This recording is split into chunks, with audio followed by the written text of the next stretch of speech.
Good morning, Ms. Newman. Good morning, everybody. Good morning, Mr. Chairman. Yes.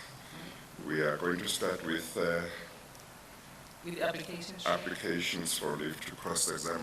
Yes, Chair. Yes. I'm going to take each one of these here, I think there are about 6 of them, Yes. and announce my decision in regard to each one of them. Yes, Chair.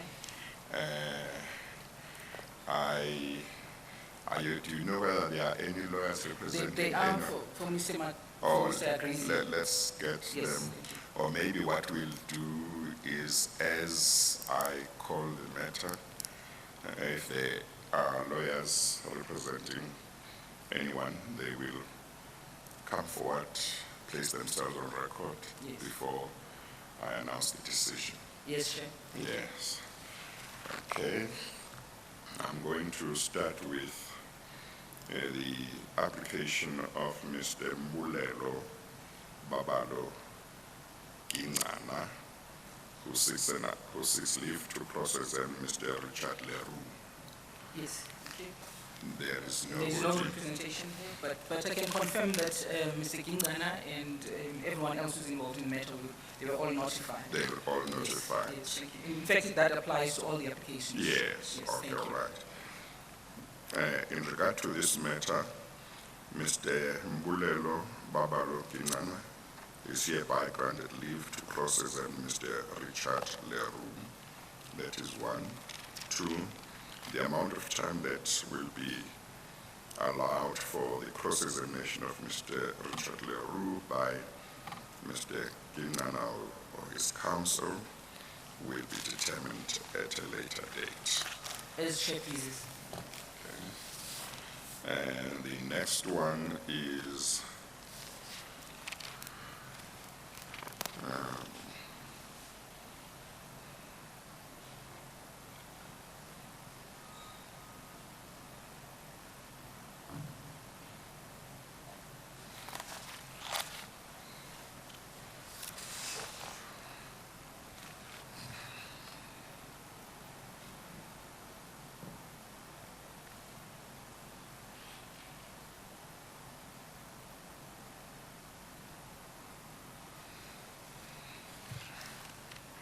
this is an application by Brigadier Nyameko Baba,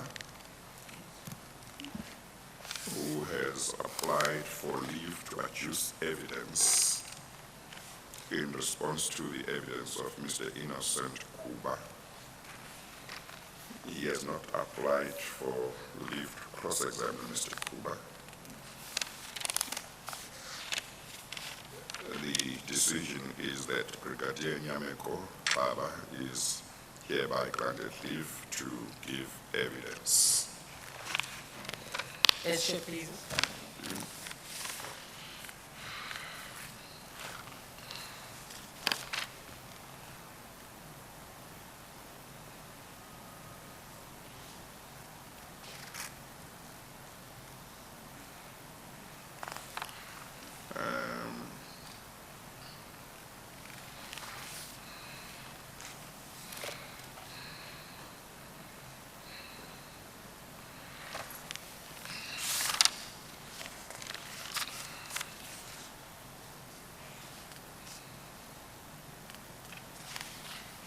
This is an application by Ms. Navaranjeni Munsami for leave to give evidence and to cross-examine Colonel Naidu. The decision is that Ms. Munsami is granted leave to give evidence and to cross-examine Colonel Naidu.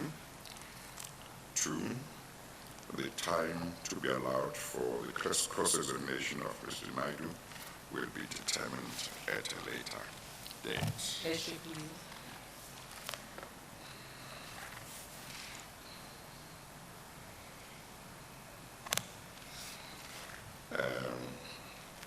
next application is an application by Mr. Cedric Thomas Frolic for leave to give evidence to deal with Mr. Agrizi's evidence, but he does not seek leave to cross-examine Mr. Agrizi. Mr. Agrizi is represented, Chair. Mr. Agrizi is represented. Yes. Good morning, Chair. Advocate Yes. Wits, instructed by Wits Incorporated, on behalf of Mr. Agrizi, and we're here Yes. to get the judgment. Thank you, Chair. Thank you. Thank you.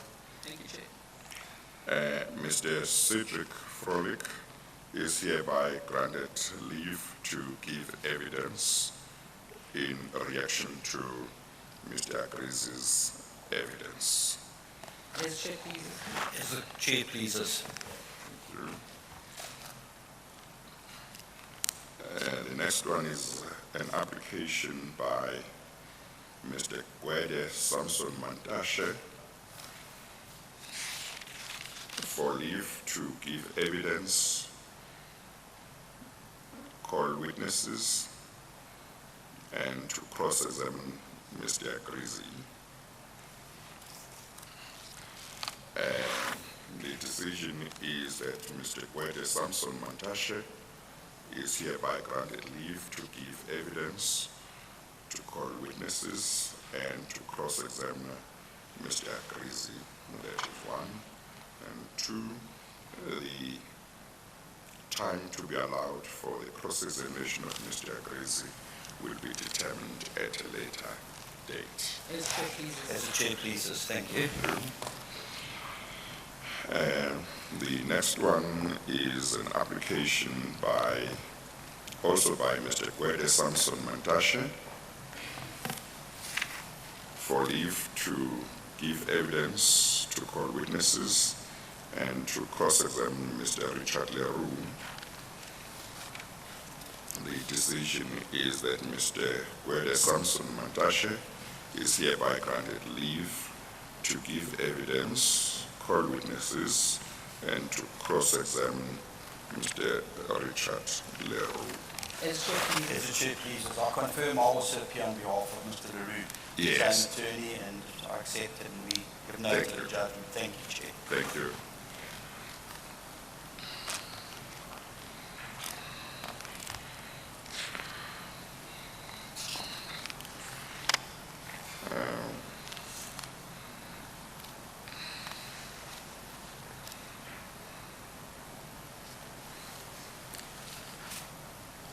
I've got two other files here, Ms. Norman, Yes, Chair. and I'm not sure whether the notices were issued in regard to them. One is for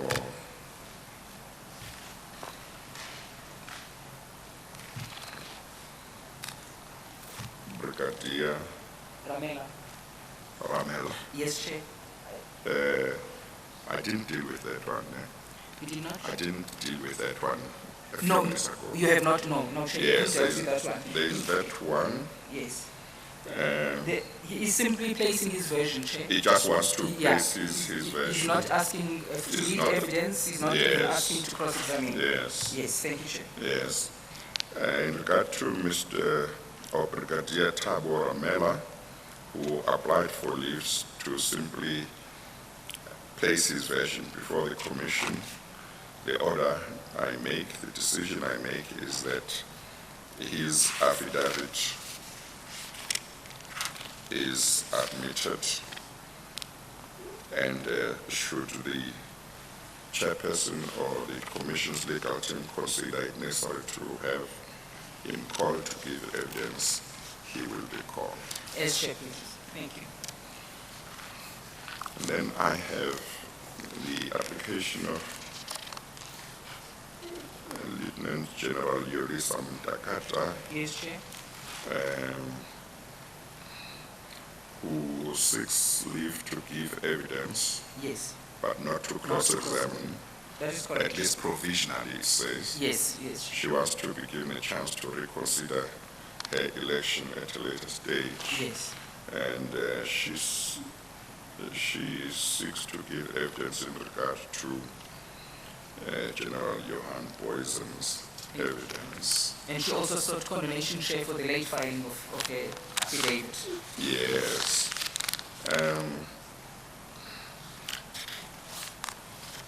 I think I'm going to postpone this one Yes, Chair. because it's not very clear to me that there is any serious material dispute of fact in their versions, but I may have missed something. In fact, I was under the impression that I asked somebody to read it yes. and before we could deal with it, but I'm not sure. What's your recollection? Chair, my recollection, in respect of this one, we're going to apply for that order, Chair, for the reasons that General Matagata, Chair, would recall. She makes reference to a particular affidavit that was given to her by General Boysen, but that affidavit is not attached. And for those reasons, we were of the view that you didn't have all the information, and we would have asked, we were going to ask that this one be postponed. Yes, thank you. Okay, so this one will be postponed, Yes. and sometime not later than end of this week, I would like to have it back so that one can look at the issues. Maybe somebody in the legal team could Yes. make short submissions on what should happen to it. We'll do so, Chair. Yeah. Thank you. Yes.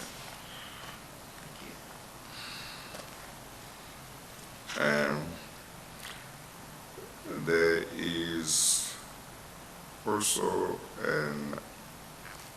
an application by Miss Retihense Klabi for leave to give evidence and to cross-examine the former president, Mr. Jacob Zuma. Chair, just Yeah. for the record, I have just, the Secretariat is seated behind me. That particular matter did not form part of the list of the matters that were furnished for decision today, and for that reason, I believe that she had not notified the parties. Yes, no, that's fine, I'm aware. It wasn't, I'm not going to give an outcome, but I want to issue directions. Thank you, Chair. In this matter, the former president did not file any affidavit to oppose the application, but simply filed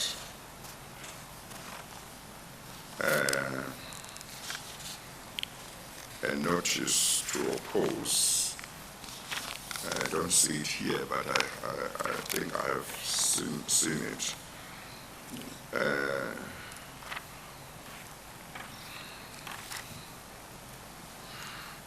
The directions I'm going to issue are as follows. Yes, Chair. 1,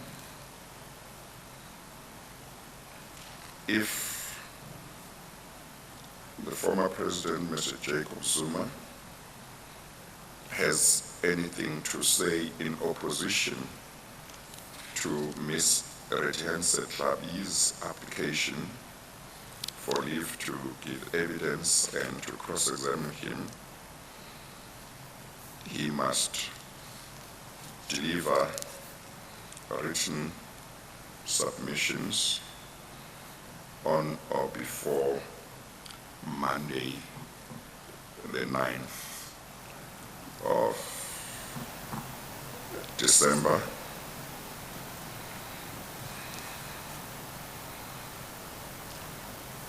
and thereafter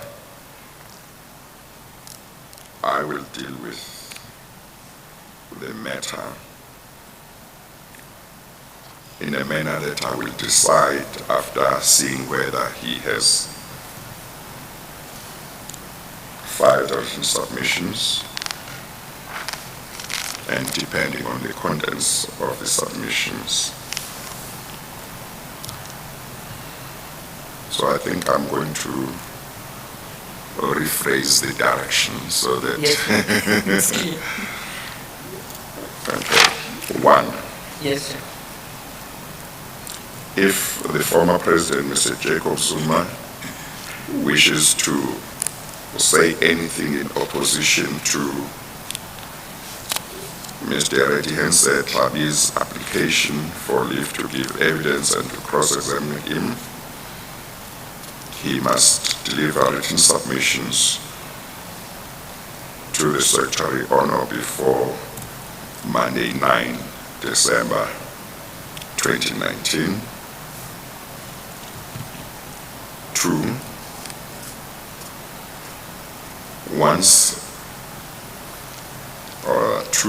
if no written submissions are delivered to the Acting Secretary of the Commission on or before Monday the 9th, 2019, the chairperson will deal with the application in the manner he will deem appropriate, including making a decision thereon. Three, if the former president, Mr. Jacob Zuma, does deliver within the time frame indicated written submissions in opposition of Ms. Tlabi's application,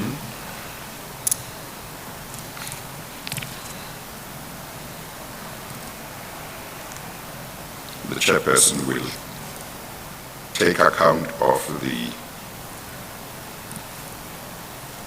written submissions and either announce the outcome thereof as soon as possible thereafter, or invite Ms. Tlabi, if necessary, to respond to those written submissions, in which case the matter will be decided at a later date. Yes, Chair, please. Thank you. Yes, thank you, Chair. I would like you to make sure that the directions in regard to this matter of Ms. Reti Tlabi Yes. are set out today. Yes, Chair, we will. Because, yeah. May we just approach you around tea time so that Chair could have That's it? fine. Thank you, Chair. That's fine. Yes, Yeah. thank you. Chair, may I then, Yeah. if that's the end of the applications, maybe then be excused and, Yes, no, before that, I think I must just say yes. that with regard to applications for leave to cross-examine, I just want to say, because there will be representatives of parties who are in the hearing, or there may be others watching or listening, that it is possible that in all of them or in some of them, I may direct that the implicated person who has applied for leave to cross-examine a witness should give evidence first and subject himself or herself to questioning by the Commission's legal team before embarking on cross-examination. And if any one of the persons who have been granted leave to cross-examine today has any objection or difficulty with such a procedure, they must indicate that they have such an objection by no later than Friday next week, in which case their objections would receive due consideration, but if there are no objections, it will be taken that they have no difficulty with that approach. The approach simply would seek to make sure that, as far as possible, the legal team and the chairperson are aware of how wide the disputes of fact between the versions of the witness and the implicated persons are before the implicated person cross-examines the witness. It is hoped that that could help shorten the cross-examination if both the witness and the implicated person have given evidence and subjected themselves to questioning by the legal team. So it's not final, but that is what is envisaged could happen in some of the applications or in all of them. But anyone who may have difficulty must give notice as indicated. Thank you, Chair. Thank you. You are excused. Thank you, Chair. Yes, thank you. Sorry. Thank you, Chair. May I also be excused? Yes, you are excused. Thank you. Thank you.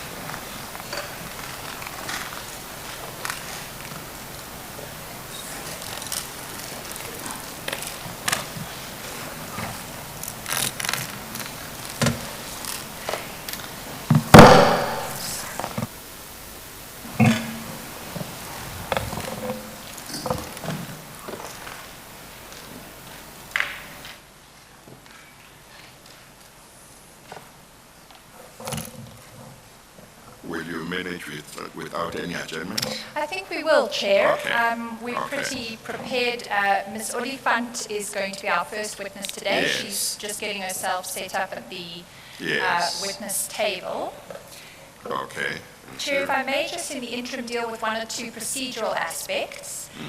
Ms. Oliphant's affidavit you will find in the file. Just 1 second. Certainly, Chair. I don't know whether it's something technical, but you're not as audible as you ought to be. I don't know if it's the aircon also. So let's continue. I think they will check what it is. Thank you, Chair. Chair, our first witness today is Ms. Oliphant. Her affidavit is contained in the file before you under the 3rd tab. May I request that we enter it into the record as Exhibit NN3?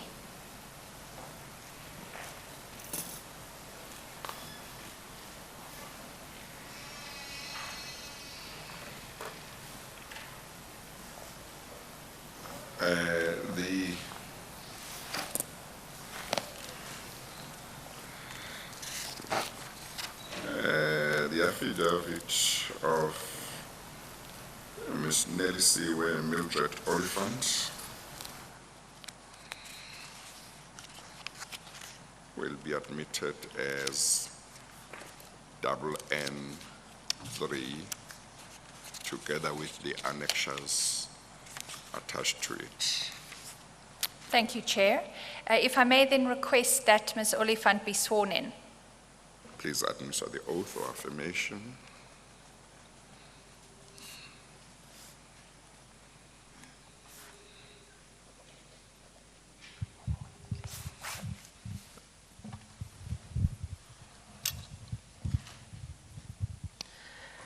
Please state your full names for the record. Mildred Nelisiwe Oliphant. Do you have any objection to taking the prescribed oath? No? Do you consider the oath to be binding on your conscience? Yes. Do you swear that the evidence you'll give will be the truth, the whole truth, and nothing but the truth? If so, please raise your right hand and say, "So help me God." Nkosi ngisiza. Thank you.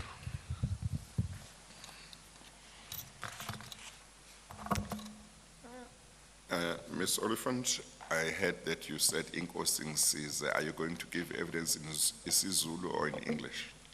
I can mix, Chairperson. Thank you. Okay, all right, thank you. Thank you, Chair. Ms. Oliphant, just to orientate you, in front of you should be a file containing your affidavit. Have you located that? Yes. Thank you. We will be focusing in the main on that affidavit today, but we will also be dealing with another file which should be in front of you, and on the spine it's marked NN5. Do you have that readily to hand? Yes, I do. Thank you. Ms. Oliphant, in advance of today, towards the end of last week, you were sent some of the documents to which I propose to make reference today from NN5. Can you confirm receiving those documents? Yes, I did. Thank you. Ms. Oliphant, if you could then please go to Exhibit NN3, which contains your affidavit. Yes. And can you confirm that this is an affidavit you provided to the Commission? If you go to page 9, it indicates that it was signed on the 7th of October 2019. Is that correct? Yes, that's correct.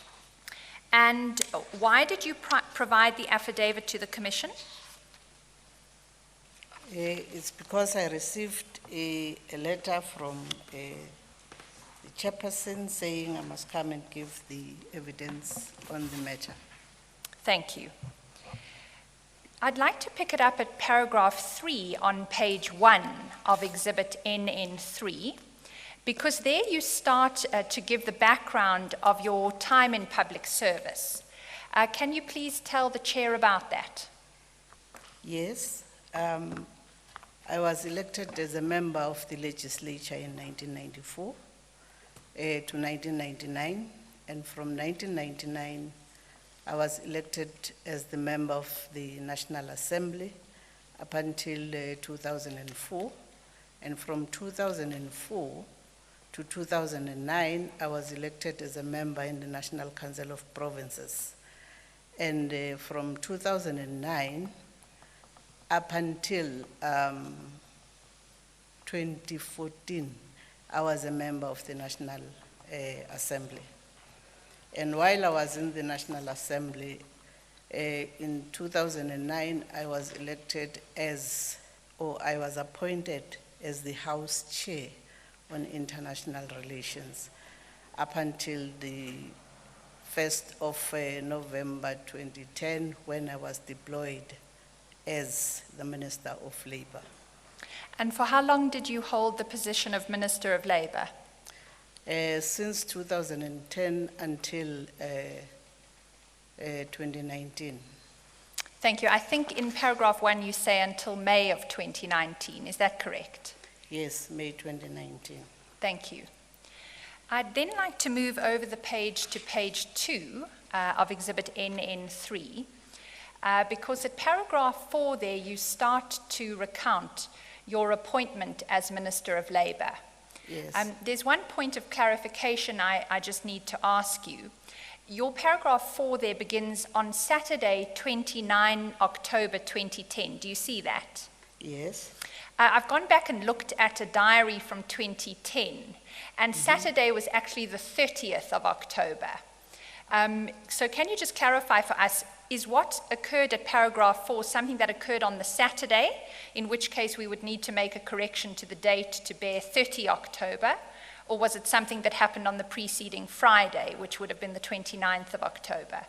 Maybe we have to change the date to the 30th of October, because I arrived on Saturday from China, where there was a delegation of Parliament led by the Speaker of Parliament then, Mr. Sisulu.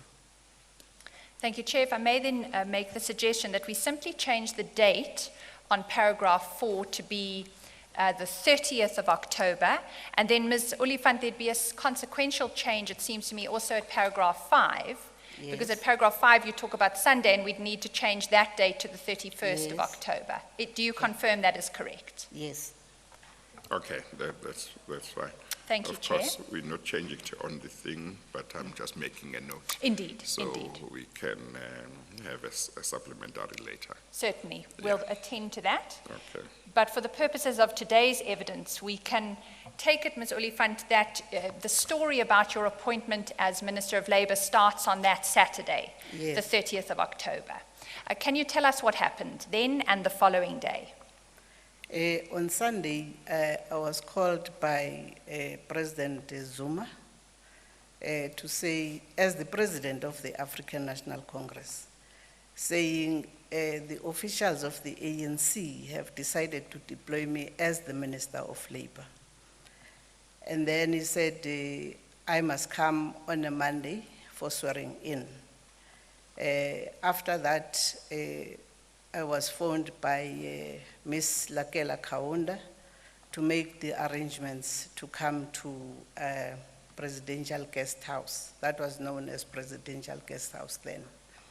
So when I arrived on Monday morning, I was picked up by the office, I must say by the office of the presidency, because they were the ones who arranged all the logistics for traveling. And then when I arrived at the guest house, there were officials from the presidency where I was asked to look at my name in the attendance register and then sign next to my name. That's what I did on that day. And then I was taken to the hall where we were going to be sworn in as ministers. Thank you. I'd like to go into some more detail about those events in a moment, but if I may just ask one or two things in background. In advance of today's evidence, Ms. Oliphant, have you had an occasion to look at the transcript of or watch the evidence of Mr. Manyi or Mr. Maseko that has previously been received by the Commission? No, I haven't seen their evidence. Thank you. And just in terms of background again, can you assist us with your understanding of how heads of departments are appointed in the public service? What is your understanding of how that takes place? My understanding is that when, particularly the Director General, when is he going to be appointed, there will be an advertisement, and then, but that will happen in consultation with the Minister for Public Service and Administration. I'm raising that based on what I did when I was supposed to employ the Director General, not to employ because it's the President that employs, but the Minister of that department will constitute the panel of ministers that will interview those candidates. And then after the interviews, then we will recommend to the Minister for Public Service and Administration because he is the custodian, he or she is the custodian of Public Service Act. And then after that, he will submit that proposal to the Cabinet, and then the approval will be done by Cabinet, based on the recommendations by the Minister for Public Service. And the transfer of a DG, how does that take place on your understanding? Also in my understanding is that based on the delegated powers to the Minister for Public Service and Administration, he's the one who will be, he or she will be the one who will be responsible for that process. And the 2nd of February 2011 was a Wednesday of the week, and there was a cabinet meeting on that day. It was the day on which the announcements of the transfers of Mr. Maseko and Mr. Manyi took place. Do you recall that? Even if I can't exactly say this is what has happened, but because it's the process, I do believe so. And also because the announcement was made by the spokesperson of the Cabinet, of course, that issue should be decided by Cabinet on that particular day. Do you recall whether you were actually in attendance at that meeting, the Wednesday, the 2nd of February 2011? I can't exactly recall that. That is why I said it's either I was there or not. And the only way that I can find out if the Commission can request the attendance of the Cabinet members from the Cabinet Secretariat, that's when it will prove whether I was there or not. Because it happened in 2010, and it's a long time ago. Well, in 2011. I mean, in 2011. Thank yes. you. No, I fully understand that, but for the purposes of today's evidence, can I take it that you don't have a clear recollection of being present at that meeting? For now, I really don't recollect that. Thank you. We spoke a moment ago about transfers of DGs. Do you understand, what is your understanding of any other requirements for a transfer of a DG? Are you aware of any other requirements that have to be met? As I have said, the person who should be responsible is the Minister for Public Service and Administration. And that minister can be able to give you the details on how the processes are done, because he or she is the one who leads that process. And what if the particular Director General is moving from a particular department to another department? Does the minister of either of those departments play a role in the transfer, on your understanding? It depends, because the Minister for Public Service and Administration, particularly if that minister has requested for the transfer of that particular person, and also probably the receiving minister, the Minister for Public Service will be able to say what is it that has happened and what were the reasons for that. He is the one who can outline the details of that particular process. Certainly. We understand that we thankfully have Mr. Baloyi, who was the former minister holding that position, also giving evidence today, so we will ask him about that process in due course. What we will come to in your evidence is your particular involvement insofar as the transfer of Mr. Mani is concerned, because he was, that was a transfer from your ministry to the Government Communication and Information Service. You're aware of that, are you?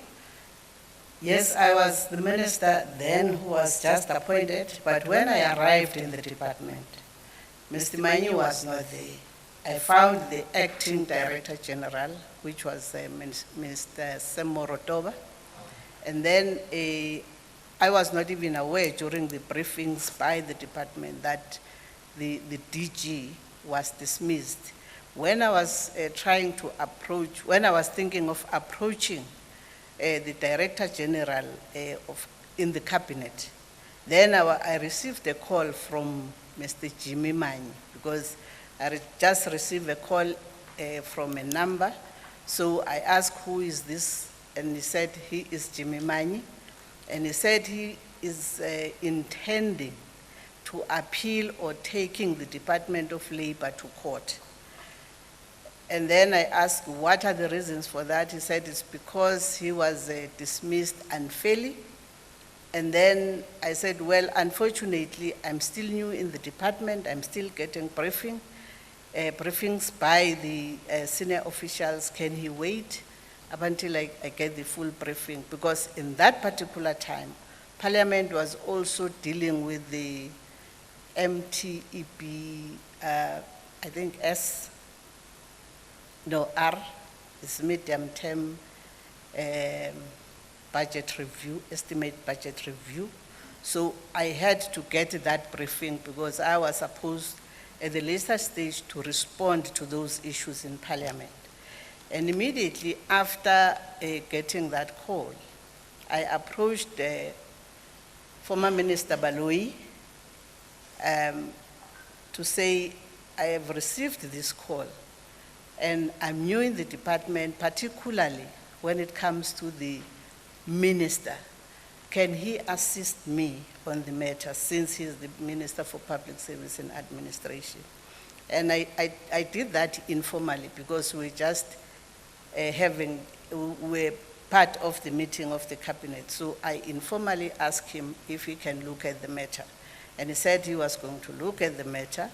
And then after getting the briefings from the officials, and then at a later stage, I decided, after having the discussions with Minister Baloyi, he advised that probably I may get some information from Mr. Mani. That's when I called him to say, can we have a meeting so that I can have a full understanding on what exactly has happened. We had a meeting, and then he said he was dismissed unfairly, and he briefly said these are the reasons for that. But Ms. even, Oliphant, yes, I'm so sorry to interrupt. Do you mind if I would like to take this a little bit slower, if I may, Okay. because there are aspects of the evidence that we've already received from Mr. Manyi that occurs in the timeline that you're describing. So if I may just ask, we were Maybe before you do Indeed. that, Ms. Hofmeyer, Ms. Oliphant, when you referred to Minister a few seconds ago, with your hands you seemed to put that in quotation marks. I just wanted to be on record. Do you want to explain that so that we know exactly why you are saying that, or are you simply referring to doing that because he was minister then but is not minister now? I was referring to him as that's what I believe, yes, but because he was no longer the minister and he was now the ambassador, maybe I have to refer to him now as an ambassador, but then he was the minister. You are referring to, To Minister Baloyi, okay, all right. yes. Okay, no, I just wanted to make sure because when you do that with your hands, that doesn't go into the record, that doesn't, and yet you may be attaching a certain meaning to it. Okay. So that's the reason. So he was minister at a certain time, then later he became ambassador. Yes. And you just wanted to clarify that. Maybe I must withdraw that, what I was doing with my hands. No, as long as we understand. Yes, he was the minister then Yeah, for public okay, service no, and that's fine, administration. that's fine. Thank you, Chair. I'd like to just take you back in time, Ms. Oliphant, because your evidence as I have it thus far was you were contacted on the Sunday, the 31st of October, by former President Zuma, and you were notified about your deployment as Minister of Labour. Yes. And then your evidence moved to the travel arrangements that were made. I understand you to say that happened on the Monday, the 1st of November, 2010. Is that correct? Yes. And that is where I need to pick it up, because we have had evidence in the commission from Mr. Manyi that he in fact met you at the airport when you touched down in Johannesburg on the 1st of November 2010. Do you recall that? No, I didn't meet with him. I didn't meet with Mr. Manyi at the airport. So when he said he met with you at the airport and he had a conversation with you at the airport and he was waiting around for you, do you say that that was false? No, yes, I can say it's false because I didn't meet with him at the airport. There was a reference to him congratulating you. I just can't remember whether he said he did that. Excuse me. Whether he said he did that when he met you at the airport, or whether he said he did that in a telephone conversation. Do you have any recollection about maybe him doing that in a telephone conversation? If I recall, Chair, he congratulated me when he was saying to me he is intending to appeal or take us to court in terms of his dismissal. And that was on the Monday? No, Or it was much not later? on a Monday. I Yes. think it's either 2 or 3 weeks after the appointment. The only person who phoned me when I was just arriving at the airport was the acting DG, Mr. Sam Morodoba, who congratulated me and also indicated that if I need any help, particularly about the transport, I must just call him. Yes, okay. Yes. Ms. Oliphant, that call that you received from Mr. Manyi, you deal with in your affidavit, and I won't take you there immediately, but certainly your affidavit's chronology suggests it was about 2 or 3 weeks later. Yes. Is that your recollection? Yes. Because there is a letter which you were sent at the end of last week, which I'll take you to now. It's a letter that was written by Mr. Manyi's attorneys on the 3rd of November, and it was sent to yourself and to Mr. Baloyi. And that letter refers to the fact that Mr. Manyi had already met with you by the 3rd of November. Now, the 3rd of November was a few days later. It would have been the Wednesday of the week that you came up on the Monday and you went to the presidential guest house to be sworn in. Was that also false? I think it's either he misled his attorneys, because I didn't meet with him. Because after swearing in, I went back to KwaZulu-Natal. I've seen that letter from his attorneys, and also that Minister Baloyi received that letter. While I was getting the briefing in the department, firstly, I didn't immediately deal with the correspondence, because I said they must take me through on all things that are happening in the department. Did you ever come to see this letter? It was for the first time for me to see it in this evidence. Let's go there if we may. Chair, and Ms. Oliphant, it's in Exhibit NN5, and you'll find it at page 297.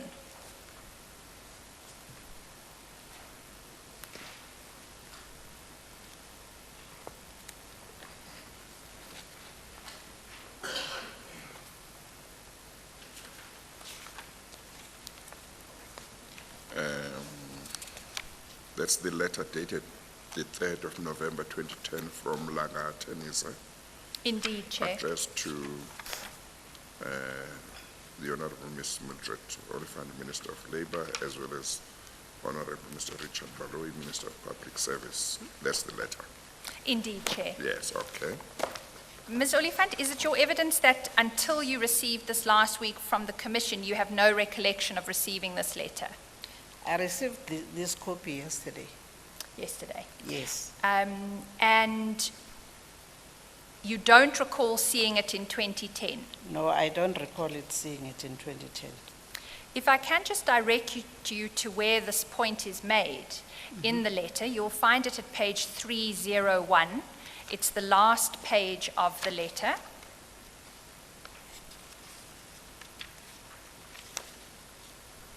You'll see there's a heading reinstatement. Do you see that? Yes.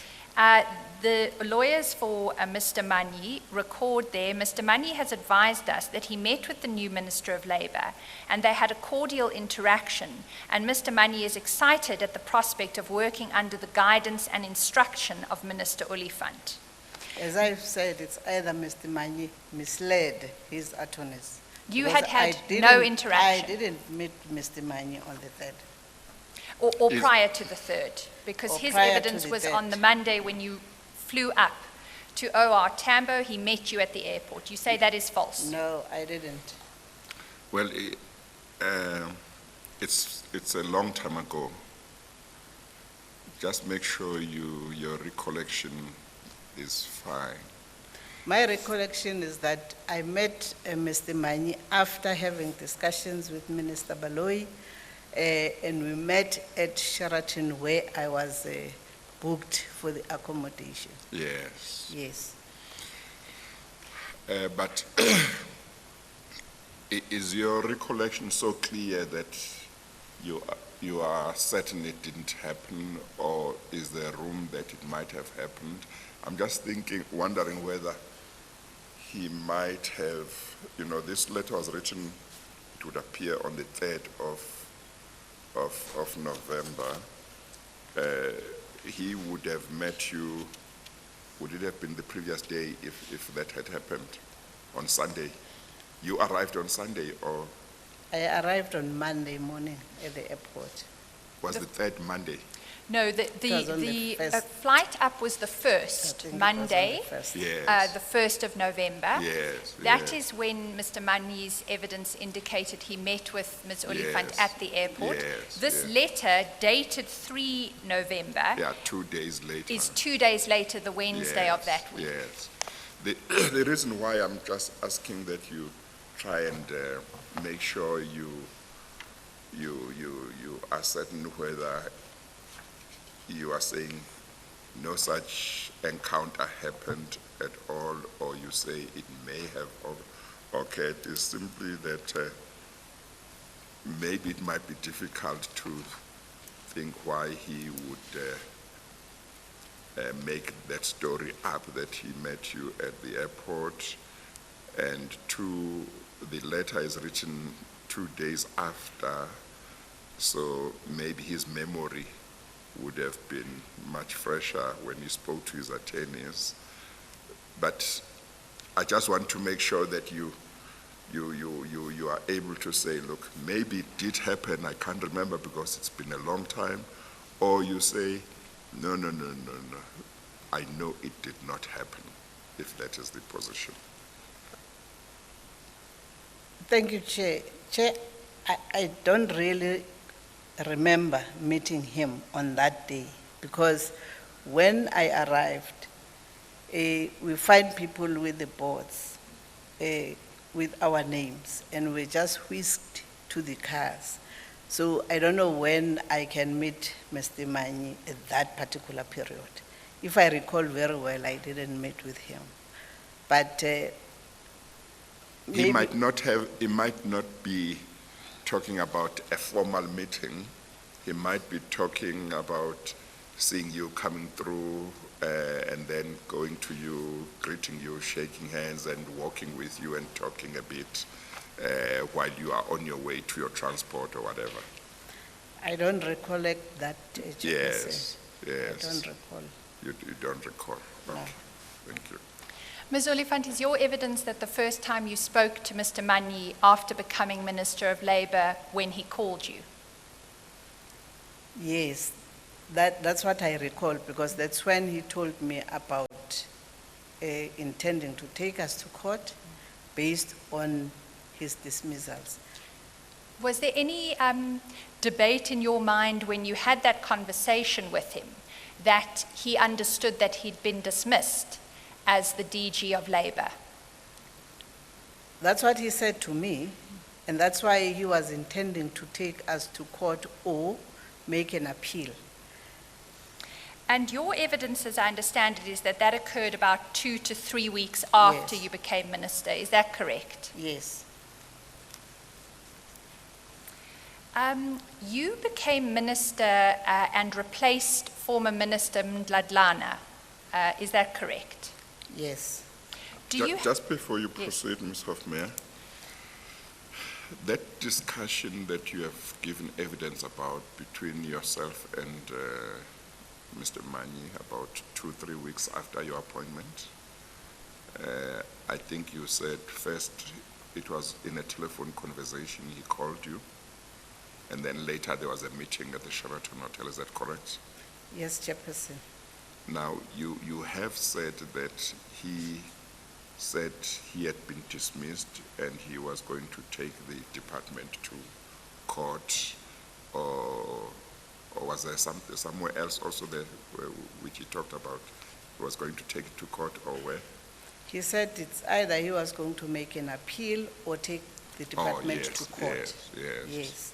And that's why I immediately, after that, discussed the matter with Minister Baloyi, who Yes. advised me on the matter because I was just new in the department. Yes. Mr. Manyi gave evidence and said that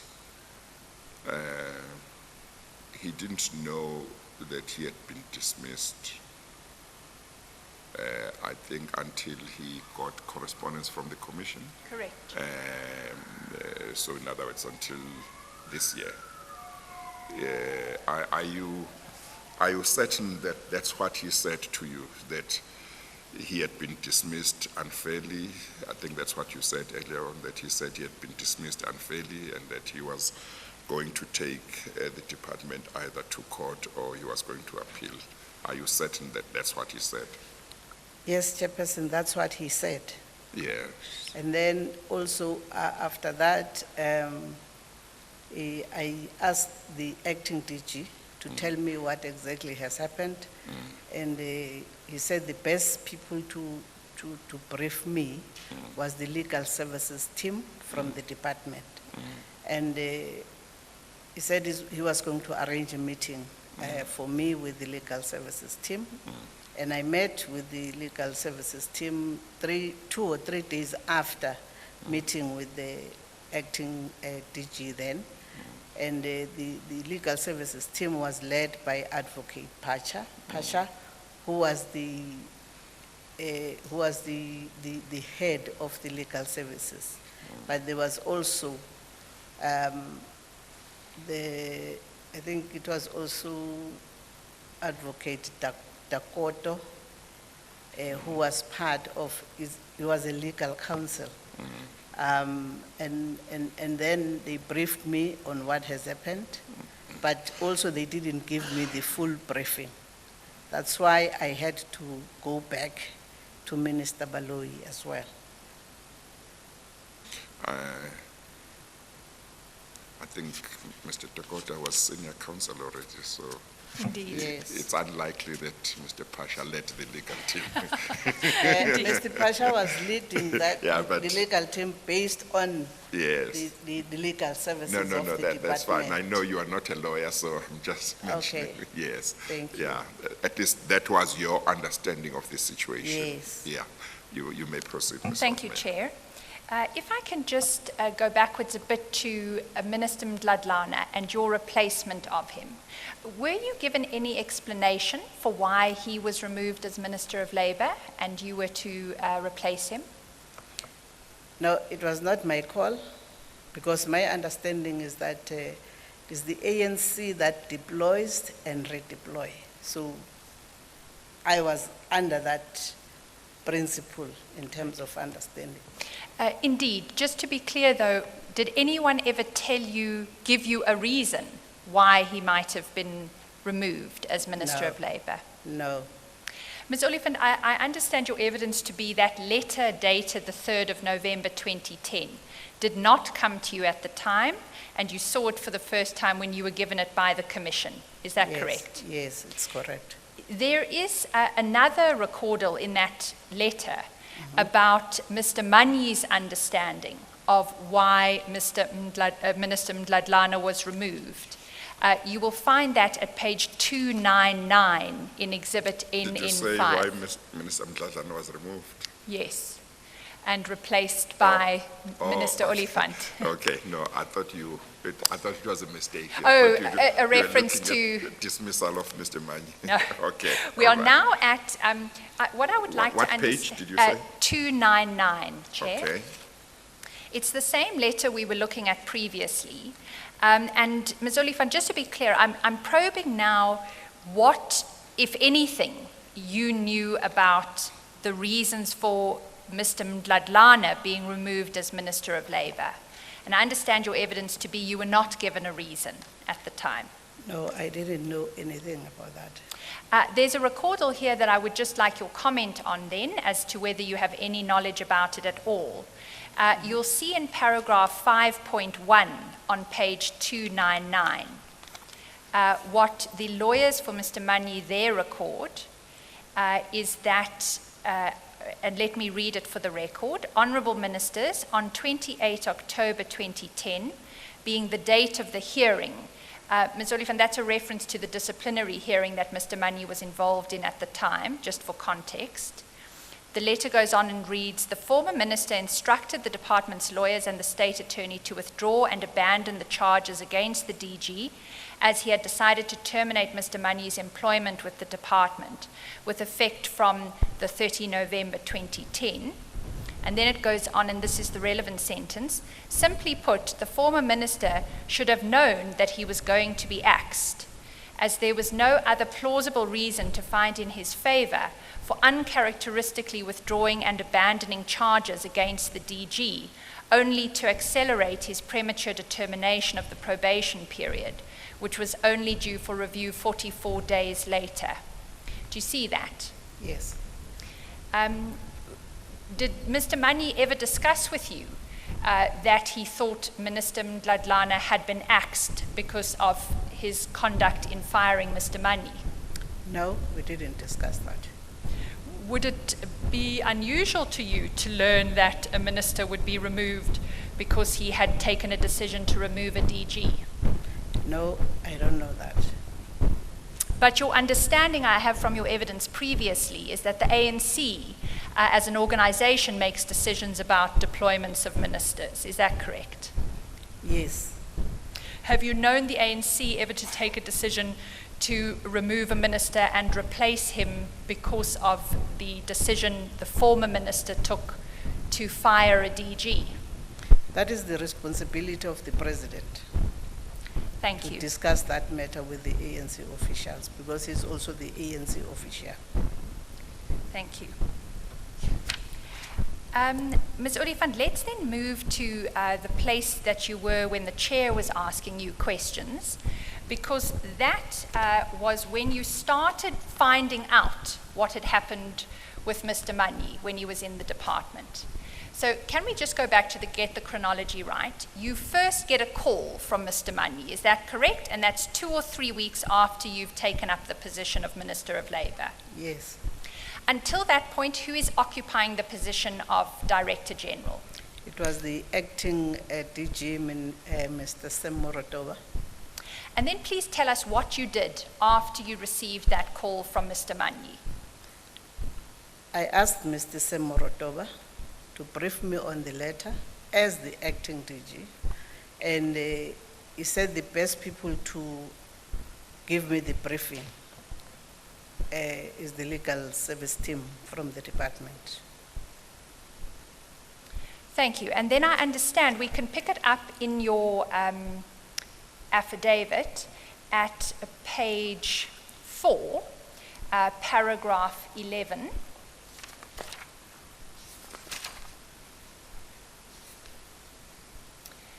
You say at the end of that paragraph precisely what you've indicated in evidence. You called Mr. Moratoba, and he said he would arrange a meeting with the department's legal services who were familiar with the issues. And then you go on at paragraph 12 to indicate that 2 or 3 days later, you met with that legal services team, correct? Yes. And just go back for us, if you will, and tell us what was conveyed to you at that meeting. In that meeting, the legal team didn't give me the full information, except that they said Mr. Manyi was dismissed. One of the reasons was that he didn't respect the minister.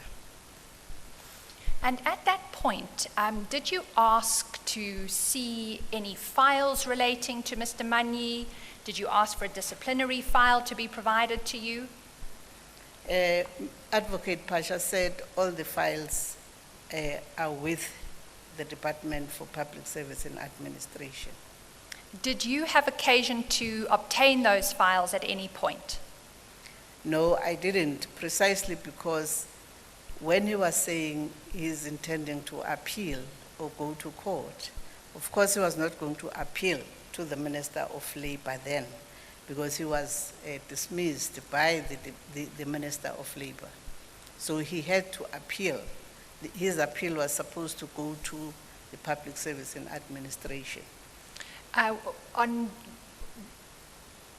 do you come to that view, that the appeal had to go to the Department of Public Service and Administration?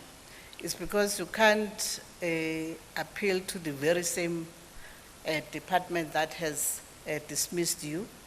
And Public Service and Administration, they do have Public Service Commission. Yeah, that was my view, and that's why I had to approach Minister Baloyi on the matter. Thank you. In your course of dealing with Mr. Manyi and receiving this information from the Legal Services Department, did you ever have occasion to consider the charges that Mr. Manyi faced in his disciplinary proceedings?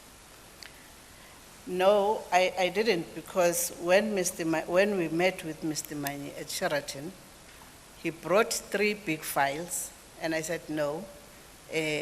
Since he wants to appeal, the only way that he has to do is to appeal to the Minister for Public Service and Administration.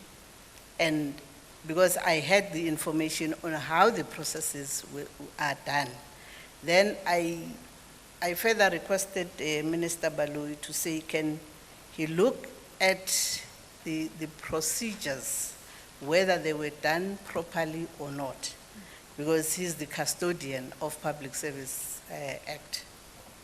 Thank you. So just to be clear, you did not ever obtain his disciplinary file and look at it yourself?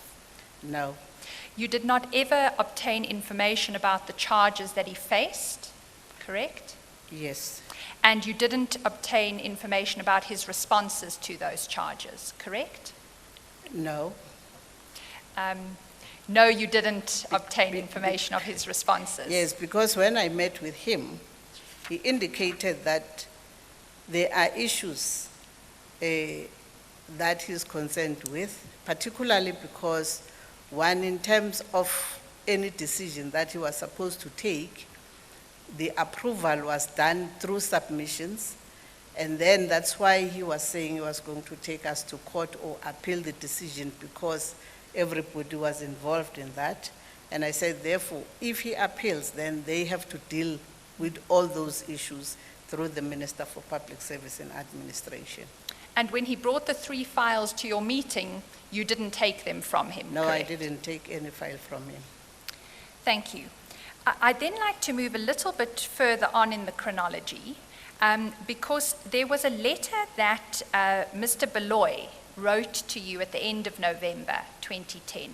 It's a letter that you have also been provided by the Commission. You'll find it in Exhibit NN5 at page 216.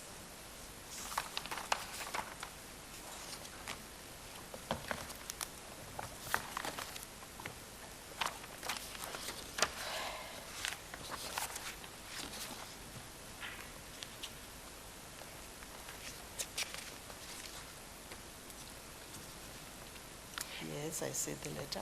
Do you recall receiving this letter in November of 2010?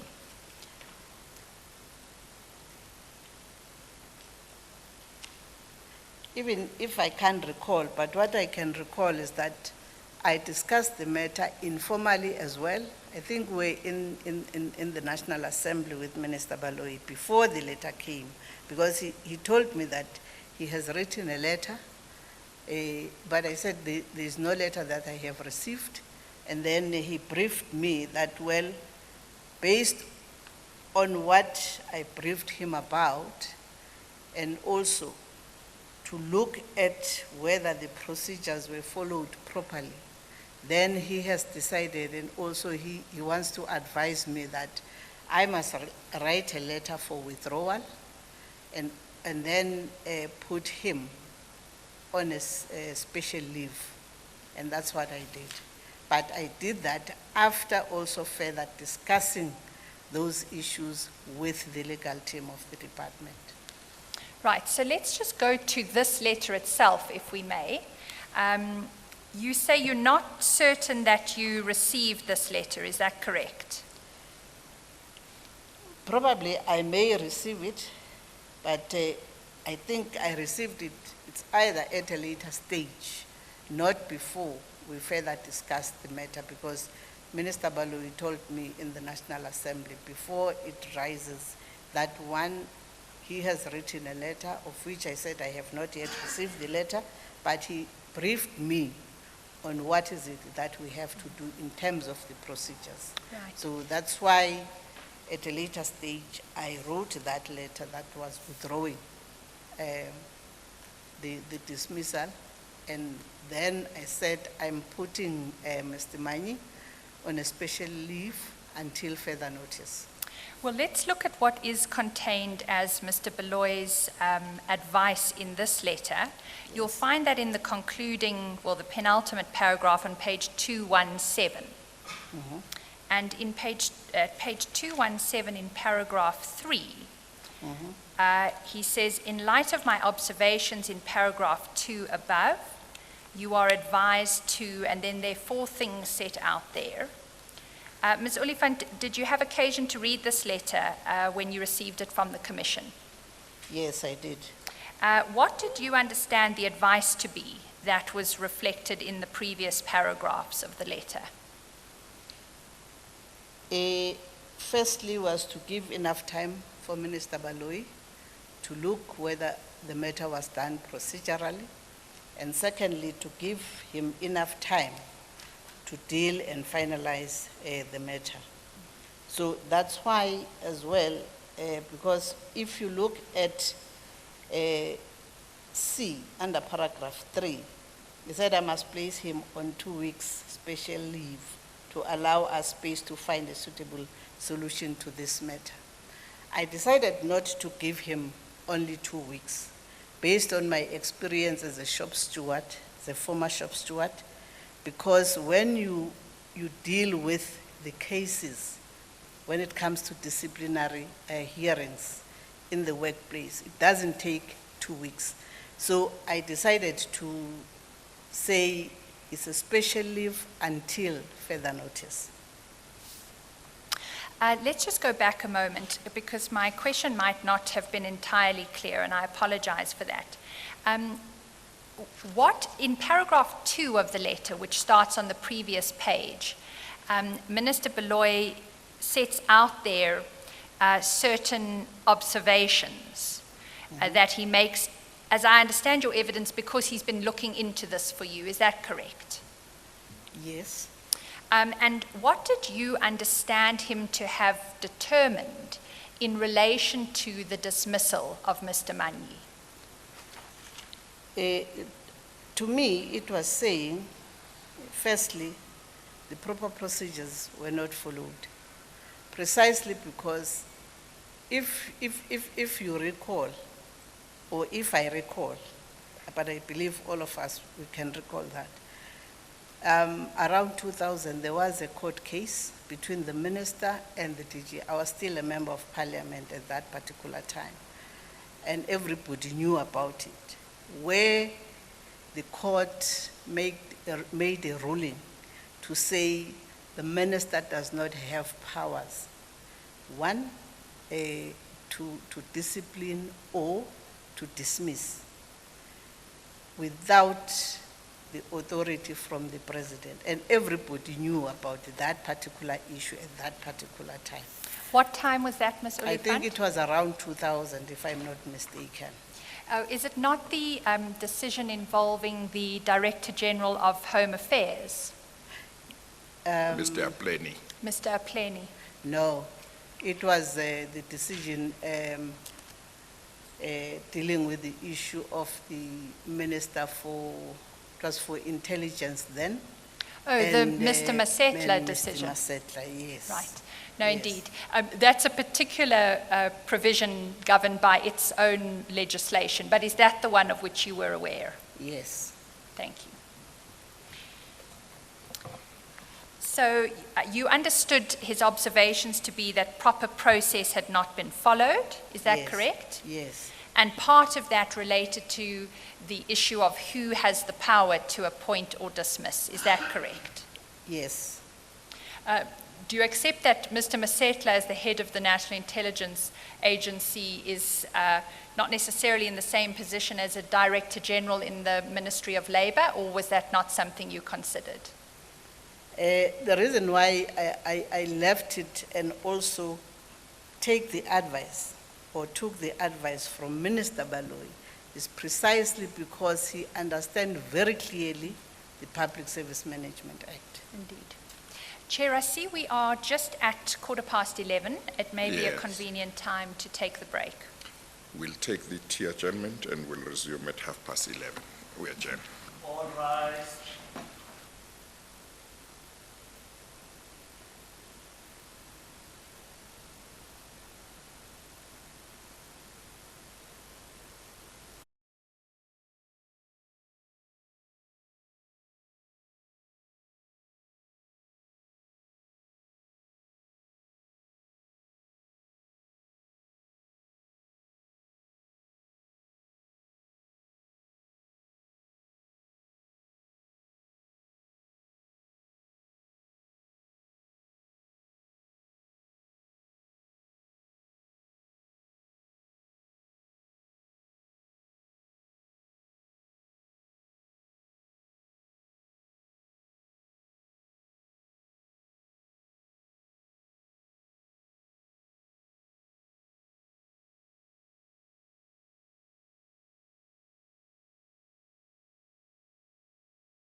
that means the officials are divided in the department. So there was instability.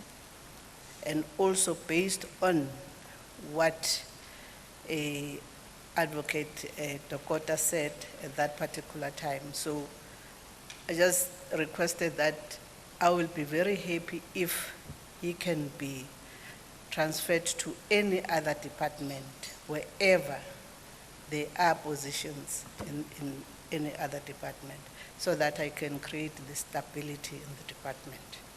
In your affidavit. Just 1 second, Ms. Apologies. Hoffman. Maybe the aircon can be either switched off for now or can be lowered a bit.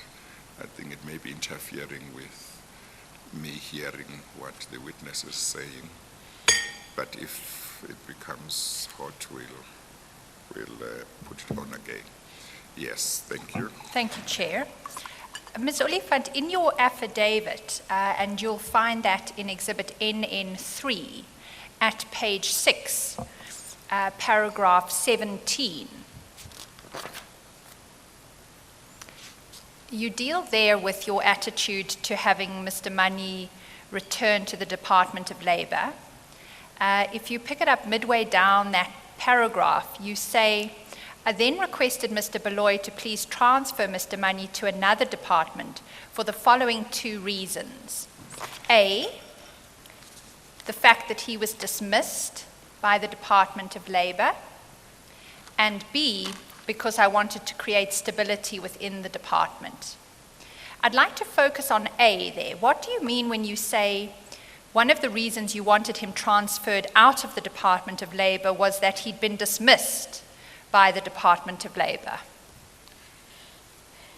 I think that was not the permanent attitude, because Minister Baloyi indicated, after having discussed with him if he can be transferred to another department, he said if he is able to get any other minister who will allow Mr. Mani to be transferred to that particular department, then it will be fine. But if he doesn't get any positive results, then he will be forced to transfer Mr. Mani back to the department.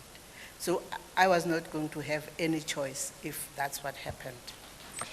Ms. Oliphant, just help me there. He wouldn't have been transferred back to the department. If you withdrew his termination, he would have been reinstated as the Director General of the Department of Labour. Is that correct? Yes, but that's why I put him on a special leave, so that the processes by Minister Baloyi should be finalized before. What were those processes? In terms of whether the dismissal was done procedurally or not. As I have indicated that I requested Minister Baloyi to look at the procedures, whether they were implemented correctly or not. But Ms. Oliphant, as I understand your previous evidence, Mr. Baloyi had already done that exercise. He determined that the procedures were not followed, and that is why he recommended that you consider withdrawing the termination. Is that correct? Yes, but I discussed the issue of transfer at an early stage, not only after the process was finalized. Well, that is inconsistent with what you say at paragraph 17 on page 6. You see, at paragraph 17 on page 6, you say, in or around January 2011, Mr. Baloyi informed me that he'd finalized the process regarding Mr. Mani. He further informed me that in accordance with procedures, Mr. Mani would either have to return to the Department of Labour or be transferred to another department. You say Mr. Baloyi did not inform me of what procedures were followed nor of their outcomes. And then you say, I requested Mr. Baloyi to transfer Mr. Mani to another department. And the first reason you give for that is the fact that he was dismissed by the Department of Labour. So what did you mean when you said here you wanted him transferred out of the Department of Labour because he'd been dismissed by that department? It's based on the information that was given to me by Advocate Dokota to say he didn't respect the minister then, and therefore, also based on the demand by Nehao, so I saw that if he will be returned to the department, then there's going to be instability. And in fact, when I was giving this evidence, initially we started with that statement that says, I have requested even Minister Baloyi to consider transferring him to another department. Do you accept that if that transfer hadn't taken place, though, you would have had him back as your DG?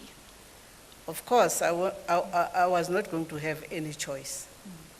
And would your concerns about stability have remained? I was going to get, for example, the advice also from Minister Baloyi through the Public Service Commission, because that's what I have learned, that that's what the Public Service Commission also do, to assist to create the stability within different departments. Right, so if we go back to that letter which Mr. Baloyi wrote at the end of November, you'll find that in Exhibit NN5. We were looking at it before the break, and at page 217 of that exhibit. Yes. Mr. Baloyi sets out in paragraph 3 there his advice based on his observations. Yes. We've dealt with A, the withdrawal of the former minister's letter, which terminated the DG services. I will come back to that in a moment. I'd like to look at B. He advises you to extend the DG's probation for another 4 months. Did you do that? When I put him on a special leave, it also covered that particular 4 months. How did it cover that? Because the withdrawal of the dismissal was effective as from the 1st of December, of which the dismissal was supposed to start on the 1st of December. So were you aware that Mr. Manyi was on probation before he was dismissed? I can't recall, but I think I didn't have the full information about that because it was said he was the Director General. You see, because the difficulty I have with your answer is the probation that Mr. Manyi was on ceased on the 30th of November 2010. That is why Mr. Baloyi, and we'll query him on this when he comes to give evidence later, but if he'd looked into this, he would have established that Mr. Manyi's probation ended on the 30th of November 2010, and that's why he's saying to you, you need to extend that probation for another 4 months. Do you see that? Yes. So what action did you take to extend his probation? The letter that was written by Minister Baloyi, he wrote it on the 29th of November.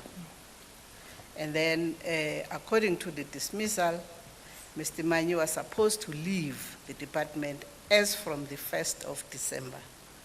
And therefore, based on that advice, that's why I said I withdrew the dismissal, and automatically it reinstated Mr. Manyi, and that is why I had to put him on a special leave. Ms. Oliphant, special leave is something different to probation. Do you agree with that? No, it's not different from probation because he was part of the institution as the Director General. So even the probation, my understanding was that when I give him the special leave, automatically even the probation was going to be included in that. But why then does Mr. Baloyi deal with probation and special leave as two separate aspects in paragraph 3?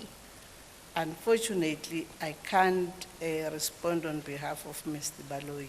I think it will be better off for Minister Baloyi to respond on that matter. So what did you understand the difference to be between probation of 4 months and special leave of 2 weeks?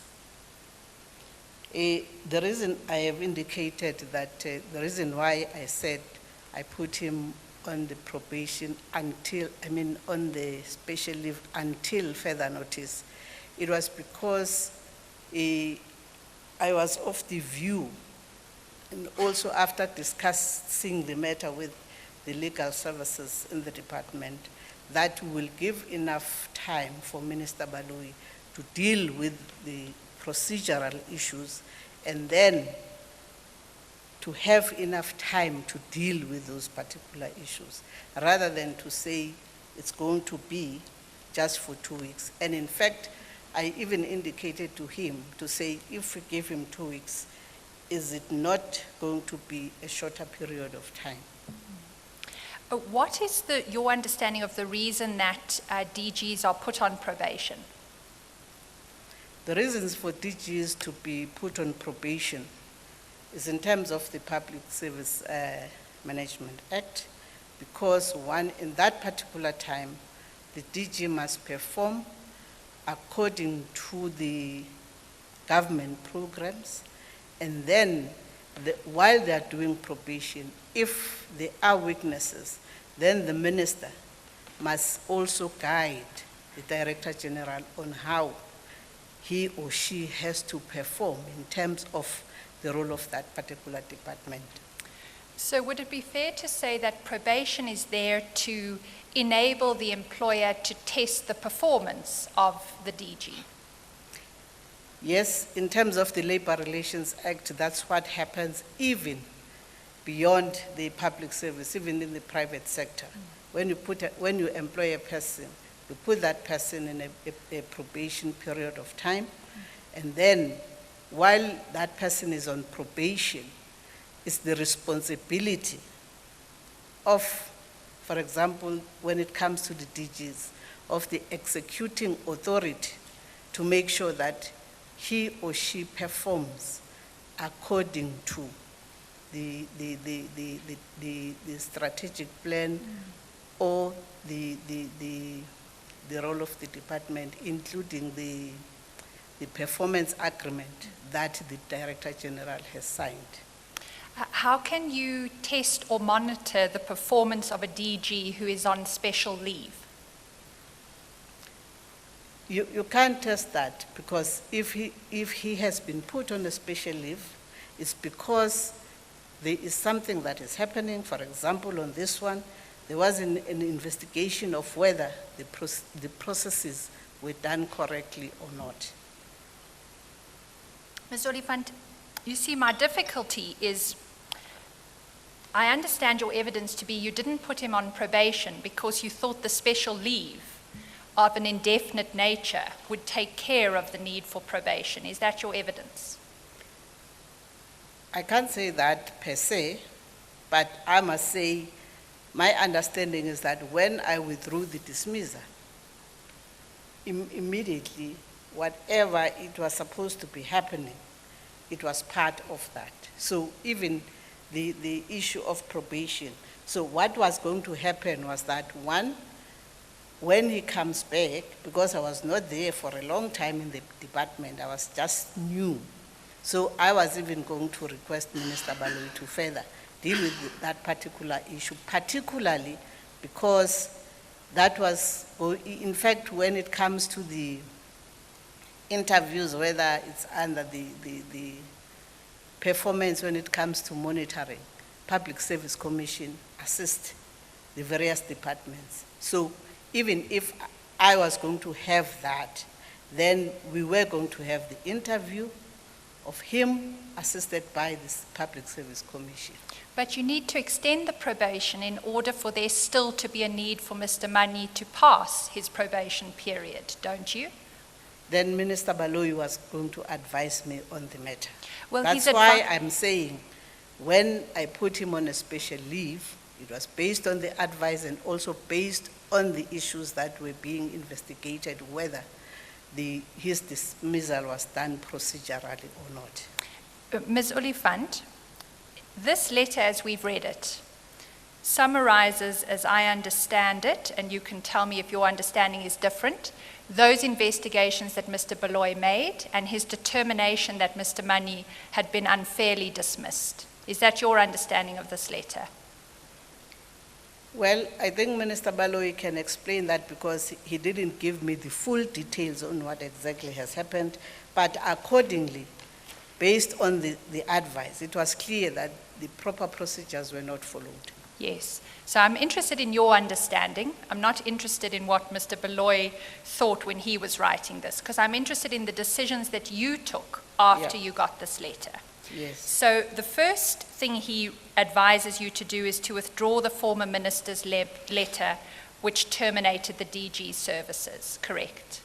yes, it is The correct. second thing he advises you to do is to extend the Director General's probation for another 4 months.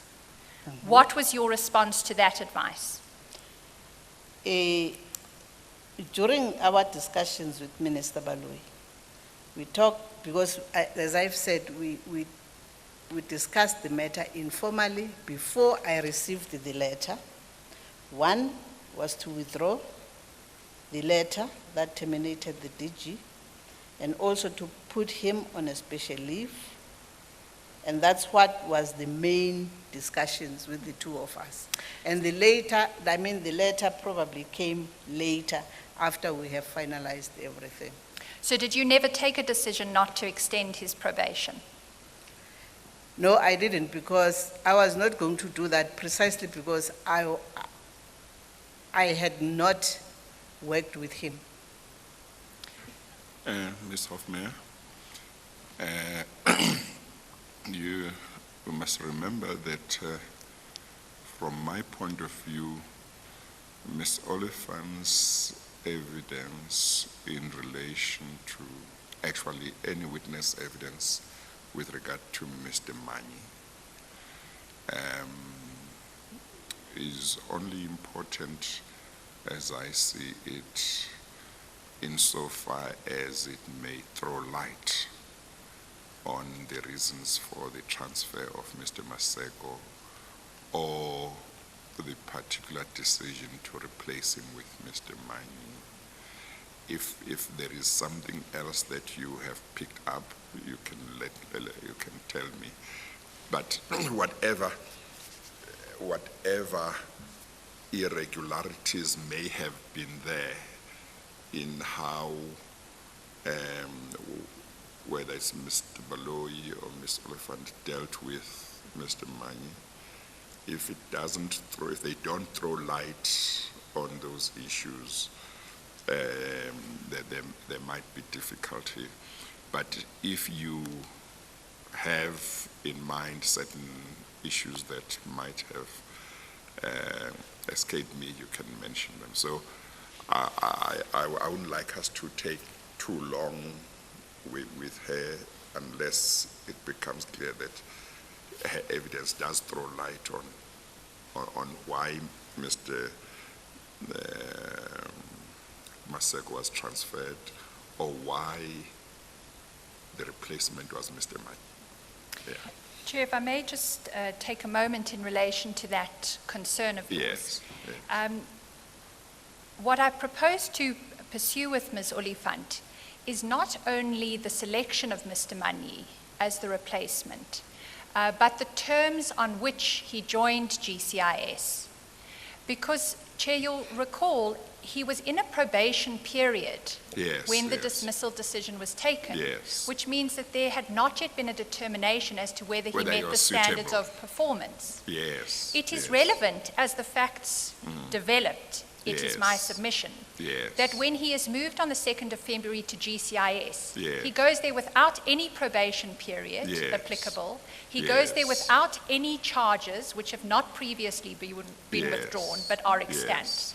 In essence, he goes there with an absolutely clean bill of health to serve out the remaining year and a bit of his contract of employment. And so it will be our submission in due course not only that the selection may be relevant to the evidence, but the terms on which he went there. And it was, as I understand the legal position, Ms. Oliphant's role to determine whether to extend the probation.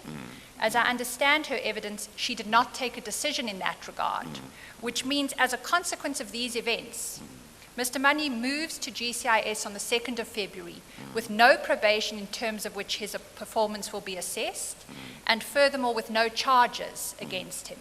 So that is the background for why to probe this at all, Chair. Yeah, yeah. It's the full context in due course of our submissions will be of whether there was irregularity in this appointment. I take what you say to mean that you are saying that whatever irregularities there may have been in the withdrawal of his dismissal and his transfer, you want to say in the end they transferred into Mr. Masego's position somebody who was irregularly transferred or somebody who was unsuitable to put in there. Now, that may be so. I think the question would still arise. That appointment, bet, transfer, and so what in relation to the transfer of Mr. Masego, a wrong decision and so on. You see, it's one thing if what would emerge is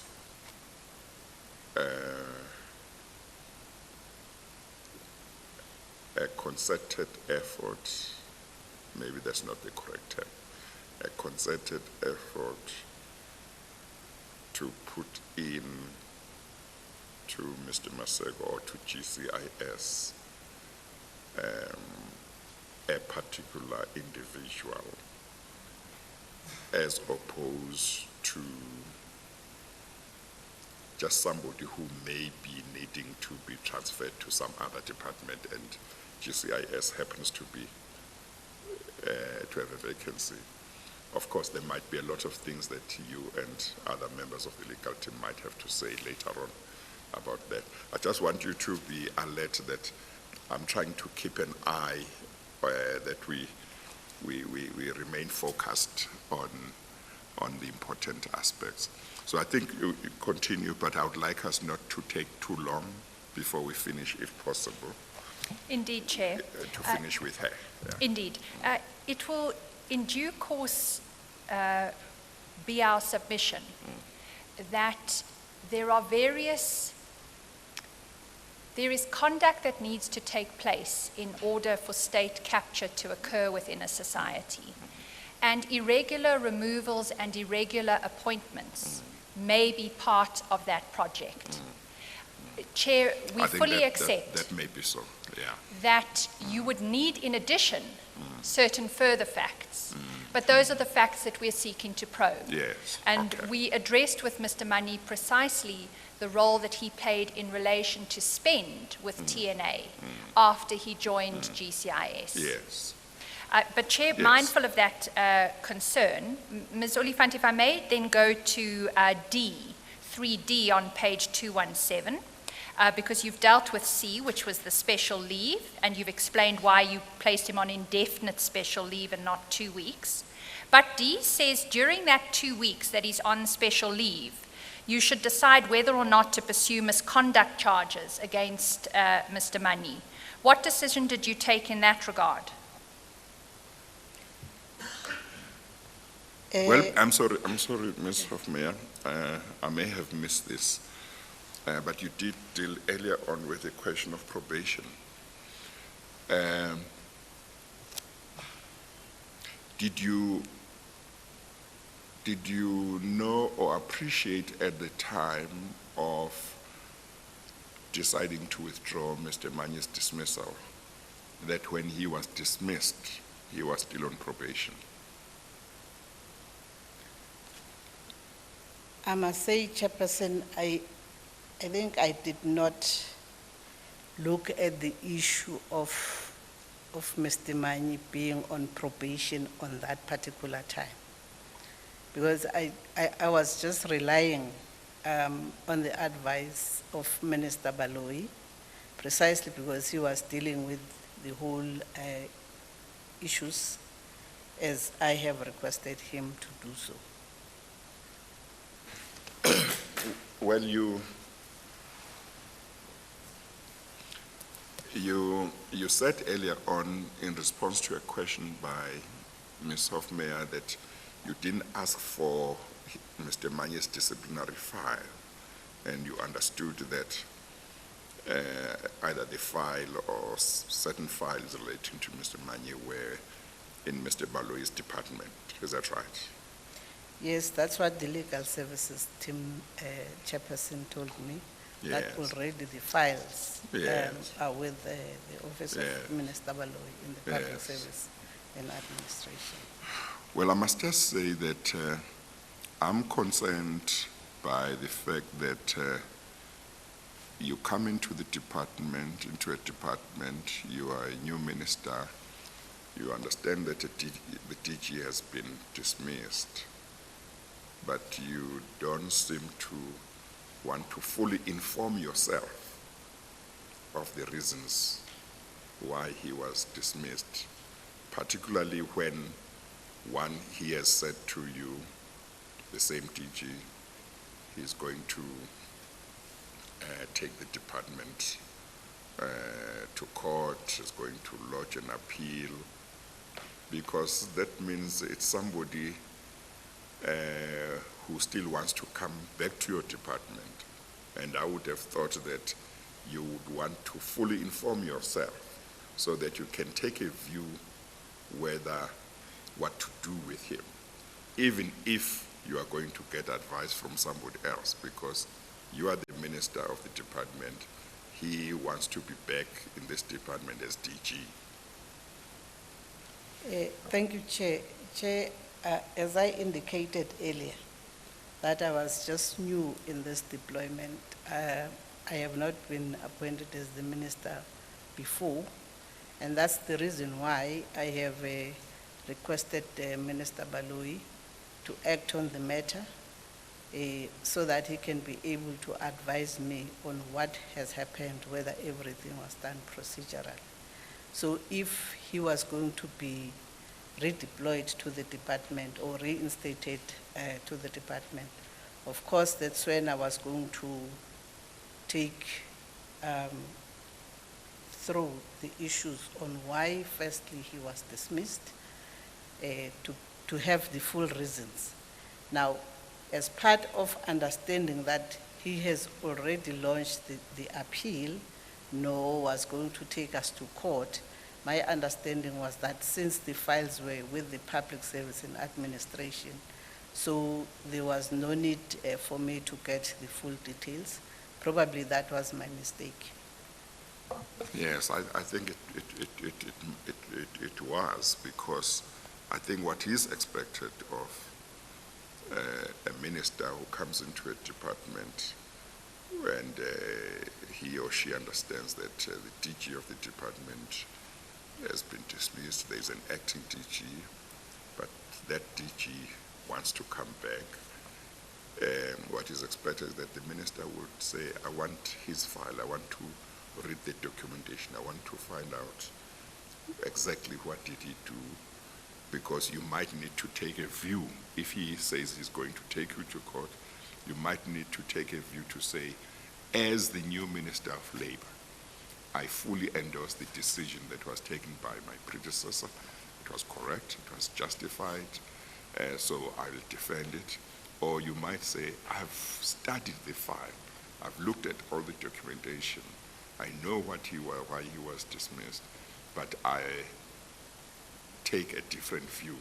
So if he wants to take us to court, my approach would be maybe to negotiate and reach a settlement, because I think we are going to be, we'll have challenges in court defending this decision. Even if somebody else is going to advise you, because in the end, that other person can impose their advice on you. They can't make the decisions for you. You are the Minister of Labor. You must decide whether your attitude is we will defend this decision or we'll take him back. So I think that's what would be expected. So I think to the extent that you might not have thought it necessary to fully inform yourself of that, that might have been a mistake. I do understand that, Chair. But since I requested the Minister for Public Service and Administration as the custodian of Public Service Management Act, I thought I have to wait for the investigation on whether the procedures were followed correctly. And then after that, that's when I was going to, based on also the advice of both Minister Baloyi and the legal team in the department, I was going to then start to look at the matter. For example, if he was reinstated to the department, that's when I was going to make sure that I get the full information. And then also if there were decisions it's either to charge him, I was going to also work together with the Minister for Public Service and Administration in terms of the delegated power to the Minister for Public Service and Administration. Yeah, no, I understand what you're saying, but I think you should have put yourself in a position where you could say to Minister Baloyi when he gives you advice, I actually don't agree with you with this advice. And you can't say that unless you are fully informed. Let's assume that he was dismissed for fraud. And Minister Baloyi says, withdraw this dismissal. If you have fully informed yourself, you would say, how can we do that? This man was dismissed for fraud. But if you haven't fully informed yourself, you might end up withdrawing the dismissal, and everybody else says, how could she do that? This person was dismissed for fraud. But we can move on, understand your explanation, but you understand what I'm saying as well. Is that right? I do understand, Chair, but also based on the briefing by the legal services team, when they said he was dismissed because he didn't respect the minister without giving me the full details. So that's why I had to wait up until Minister Baloyi finalizes the processes. Yes, but what if your officials were not telling you something else in the documentation that you would regard as important, which they didn't regard as important? You see, so there is wisdom in saying, I hear what you say, but I want to be fully informed. But I think you have put your side of how you saw it. Yes, Chair, thank you very much. And also, Chairperson, I think I relied on the information because it was led by the Senior Counsel Advocate Dokota. So Yes. I thought that is the information that I have to work on. Yes. Yes. Okay. Thank you, Ms. Hoffman. Ms. Oliphant, you received that briefing prior to receiving this letter from Mr. Baloyi, didn't you? Yes. And at paragraph 3D on page 217, Mr. Baloyi, to whom you've gone to for advice, says at 3D, during the 2-week period of special leave, you need to decide whether or not to pursue the misconduct charges against the Director General. Did you take that decision? No, because my understanding is that when you are advised, you have to look at the advice and further get the clarity.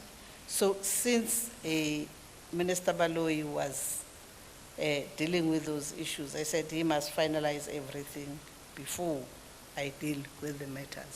So if he was reinstated to the department, of course I was going to probably consider that, also based on the outcome of that investigation.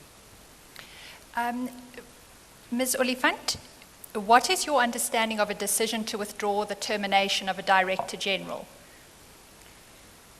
The withdrawal was based on that the proper procedures were not followed. Mm-hmm. Firstly, that the minister was not supposed to dismiss him because that role is for the president to do, not the minister. And what is the effect of withdrawing a termination of a DG's dismissal? Well, the reason why I withdrew is because I was correcting the situation where it was not done procedurally. And that is why I requested Minister Baloyi to further deal with the issues. So that's why everything was that, because he's the leader in terms of the implementation of the Public Service Management Act, is clear on how to deal with the issues. But Ms. Oliphant, the question whether to pursue the misconduct charges against the Director General was your decision to take, correct? Can you repeat the question? Whether to pursue misconduct charges against Mr. Manyi, that was your decision to take, correct? Even that, I can't just take a decision as an individual. I have to report that to the Minister for Public Service and Administration and guide me in terms of the Public Service Management Act. But Ms. Oliphant, Mr. Baloyi was telling you here that you needed to make that decision. Did you understand what he was saying there differently? As I've said, it's either this letter came at a later stage after we have discussed on how we have to deal with the procedures. Is your evidence that you never considered whether to pursue misconduct charges against Mr. Manyi?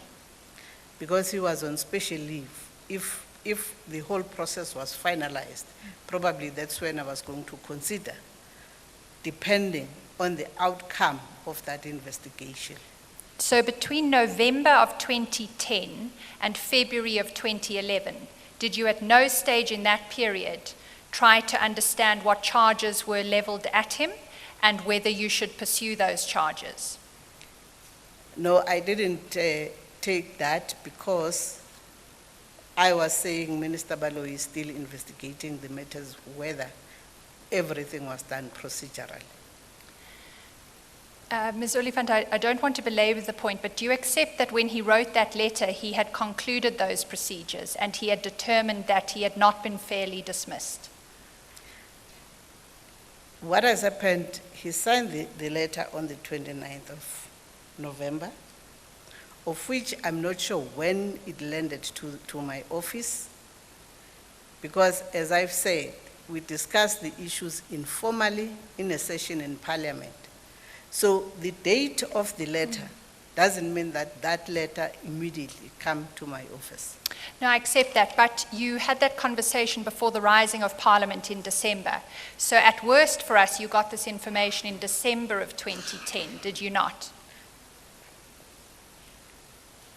Well, during that briefing session of which we had a discussion on how we should deal with the issues procedurally, particularly in terms of writing a letter of withdrawal and putting him on a special leave. We discussed that informally in a parliamentary session before the parliament rise.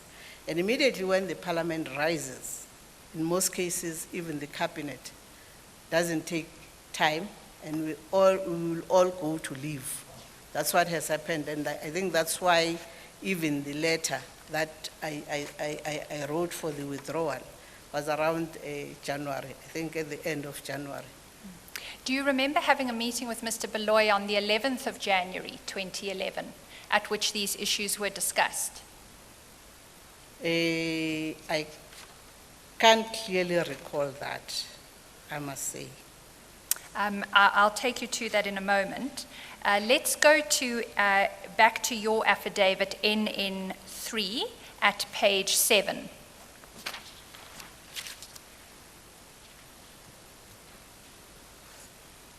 Okay. You say there at paragraph 18 that Mr. Baloyi advised you, according to the procedures that ought to be followed in the transfer of Mr. Manyi, you must write a letter withdrawing Mr. Manyi's dismissal in terms of section 5(7) of the Public Services Act and place him on special leave. Do you see that? Yes. What does Section 5(7) of the Public Services Act empower you to do?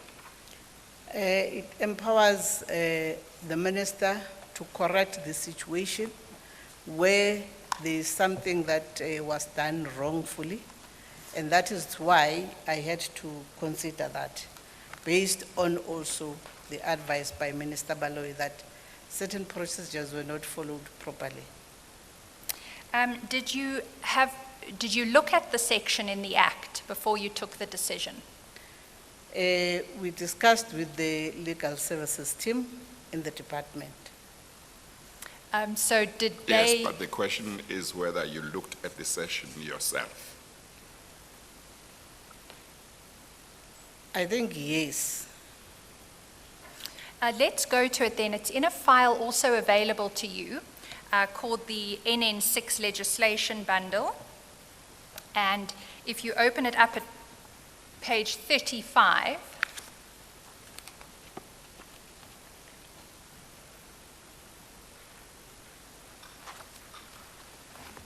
Bring it to me.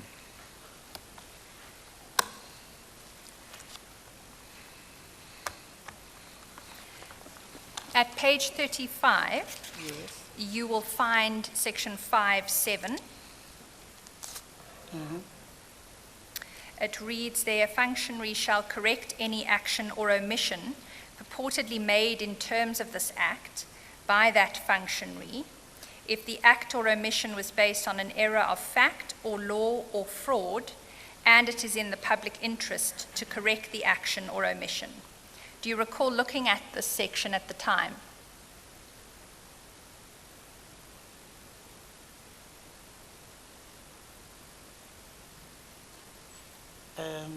I think so, because if I'm not mistaken, the Advocate Pasha even further explained on this particular clause, and that's why we ended up drafting a letter based on 5(7). Which part of 5(7) did you rely on? Is that if the action was based on an error, Which of them? Because it's either an error of fact or law or fraud. Which was the one you relied on?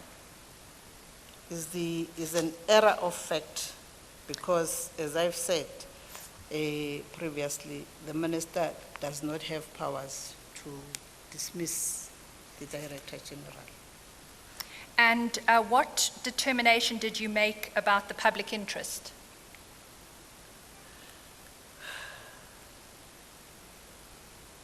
The public interest was that the Public Service and Administration Minister was going to investigate, based on the facts that were given to me, that the former minister didn't act in terms of the Public Service Act, and therefore I was correcting that mistake. And I believe that it was based on the public interest. Those are two different things, Ms. Oliphant. I fully understand your evidence to be, you understood that you were correcting something, but there's a second requirement in this section. It's that there be a public interest in correcting the decision. So what was your understanding of the public interest that was going to be pursued? The public interest was that we were going to save the money from the department, rather than to allow a situation where the matter will be taken to court. And at the end of the day, it was going to be the public that will be footing that bill in terms of the budget of the department that has been allocated to the department. That was my understanding. When you took the decision to withdraw the termination, you also placed Mr. Mani on indefinite special leave. Is that correct? Yes, I said special leave until further notice. Indeed. So no end point to the special leave was stipulated, correct? Can you repeat the question? There was no end to the special leave. You said until further notice, correct? Yes, I said until further notice. When a person is on special leave, are they paid a salary? Yes. But they're not rendering any services to the department, are they? Yes, because they are on special leave. So would it have been in the public interest to reverse the decision on the termination of Mr. Manyi, continue to pay him a salary for an indefinite period and not have him render any services to the Department of Labor? It's because we wanted to finalize the investigation and all processes, precisely because if we didn't do that, then we were going to be taken to court, and what was going to happen if Mr. Manyi win that court case? Ms. Oliphant, withdrawing the termination put the prospect of the court case aside. Do you accept that? What was going to happen is that when we spoke with Minister Baloyi was that he wants to finalize these issues within 3 months. So that's when probably I was going to consult him if that matter was not yet finalized. But it wasn't about a risk of going to court, was it? If we went to court, it's either that process was going to be delayed, and then it's either, let's say for example, if we take the case that happened between the Minister for Intelligence then, the Director General won the case, and then the department had to foot that particular bill. Ms. Oliphant, when you decided to withdraw the termination of Mr. Manyi's dismissal, he was then reinstated in the public service, correct? Yes. He could not have gone to court to fight about anything then, could he? No, he was not going to fight. Right. So my question to you was, is it in the public interest to bring someone back into the public service, to place them on indefinite special leave, to pay them a salary and not have them render any services to the department? And I understood your answer to be, yes, it is, because we needed time to investigate and to ensure that there wasn't an approach to the courts. Did I understand your evidence correctly? Yes. But my point to you, Ms. Oliphant, on which I'd like your response, is once you've withdrawn the termination, there's no risk at all that Mr. Manyi was going to go to court, was there? No, there was no risk. So do you maintain that it was still in the public interest to bring him back, pay him a salary, and have him sit at home? Because we're going to finalize... Or maybe you need to leave out the bringing back part, because that's the part that takes away the risk of litigation. So once you had brought him back by way of withdrawing the dismissal, there was no risk of him taking you to court. Is that right? Yes, Chair. If you then, and probably going ahead of you, Ms. Hofmeyr, if you then decided to pursue charges or to act on the understanding that, by the way, he still needed to complete his probationary period, then that would be a different issue. There would be no litigation that ought to arise at that stage in regard to that, at least until you had made a decision whether charges should be pursued and the outcome thereof. Yes, Chairperson. Yes. Ms. Hofmeyr. Thank you, Chair. You indicated that you spoke to Mr. Baloyi about the prospect of transferring Mr. Manyi out of the Department of Labor. Is that correct? Yes. Why did you have those discussions with him? With Minister Baloyi. As I have indicated, that based on the report by the legal services team, and also based on the demand to reinstate him by Nehau, so it shows that there was going to be an instability in the department. So I was trying to make sure that there is stability in the department. What is your understanding of who has the power to transfer a Director General? My understanding is that the Minister for Public Service and Administration has to make recommendations because he has powers delegated to him by the President, and then probably that issue will be further be submitted to the Cabinet, if I'm not mistaken. So is your understanding that Mr. Baloyi doesn't have the final decision to make? It's either Cabinet or the President who makes that decision? In terms of the Public Service Act, the President employs the Director Generals.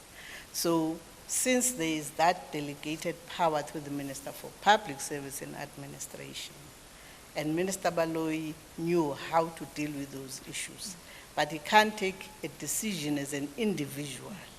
In most cases, whatever relates to the Director Generals, he will present that to Cabinet, for the Cabinet to take a decision. Because even when the employment of the Director General by the President, he employs them through the Cabinet. You took the decision finally to withdraw Mr. Manyi's termination on the 31st of January 2011, is that correct? Yes. Who did you communicate that decision to? We had a discussion with Minister Baloyi, and Minister Baloyi is the one that has to lead the processes. On what processes are related to that, it's his call to do, not me. Do you recall when you communicated that decision to him? Which decision? The decision to withdraw the termination of Mr. Manyi's dismissal. Withdraw his dismissal, apologies. It was based on his advice, so that's why we had to discuss that, and that's why I ended up withdrawing that, and I copied Minister Baloyi that letter. And did you have any conversations with him after that Monday, the 31st of January, about your decision to withdraw it? Immediately after I have written that letter, I submitted a copy to him, and then after that he said he was going to finalize the matter. I can't remember when exactly did we have that discussion. And did you communicate your decision to former President Zuma? No, I didn't, because it's not my responsibility. It's the Minister for Public Service and Administration who has delegated powers by the President. Did you consent to the transfer of Mr. Manyi to GCIS? I was not informed to which department he was going to be transferred to, but Minister Baloyi just said he's going to be transferred to another department. So when he was transferred on Wednesday of that week, the 2nd of February, you had not consented to his transfer to GCIS at that stage? No, I didn't have those powers. No, I'm asking a question of fact. Did you, as a fact, consent to his transfer to GCIS between Monday and Wednesday? I must say I don't have those powers precisely because the processes are led by Minister for Public Service and Administration, and he's the one who made the recommendations to the Cabinet, because my understanding was that that issue was reported to the Cabinet, but I can't exactly say whether it was reported or not. That's why I even said to the Secretariat previously, the best person to respond on that matter is Minister Baloyi, and also probably the Cabinet Secretariat can assist the Commission through your request as the Commission, because Cabinet matters are confidential. Well, you say you had no powers to consent, but isn't the position that you had made it clear to Minister Baloyi prior to that date that you wanted Mr. Manyi to be transferred to another department and not to come back to your department? Chairperson, maybe if you can further clarify for me the consent, because my understanding, when I was supposed to Yes, no. to give that, I was Forget about the supposed to- consent. Okay. No. Forget Okay. for now about the consent. That was a prior question by Ms. Hofmeyer. Just focus Yes. on mine. Mine is the position not that prior to the transfer of Mr. Manyi to the Department of GCIS, you had made it clear to Minister Baloyi that you wanted Mr. Manyi to be transferred to another department.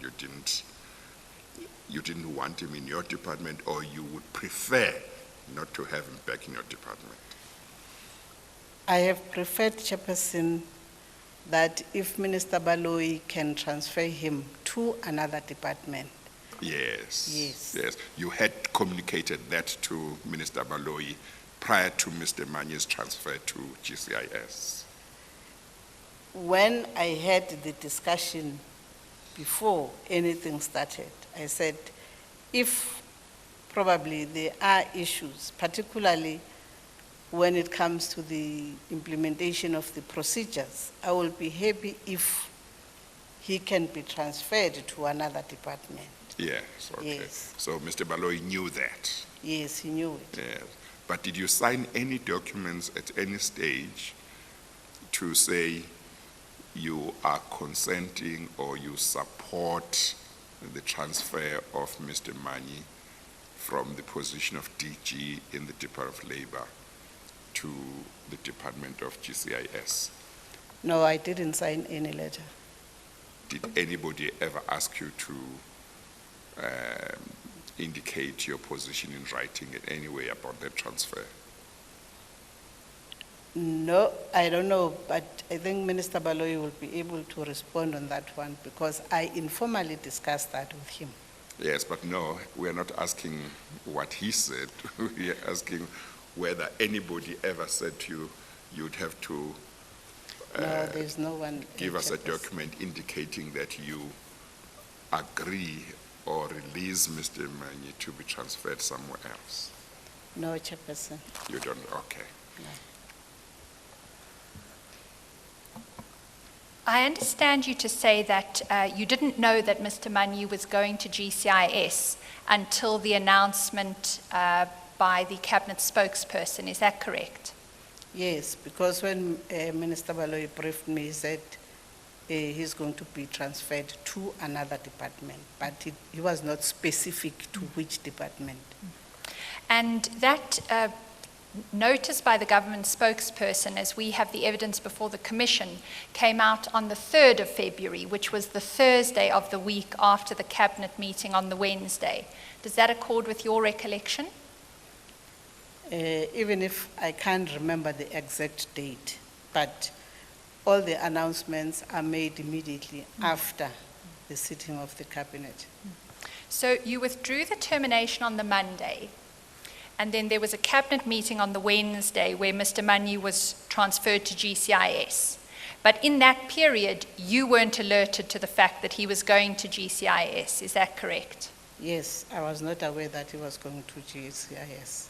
When you learned that he was going to GCIS, were you concerned that some of those decisions that you still needed to make, based on Mr. Baloyi's advice about the misconduct charges and probation, had not yet been taken?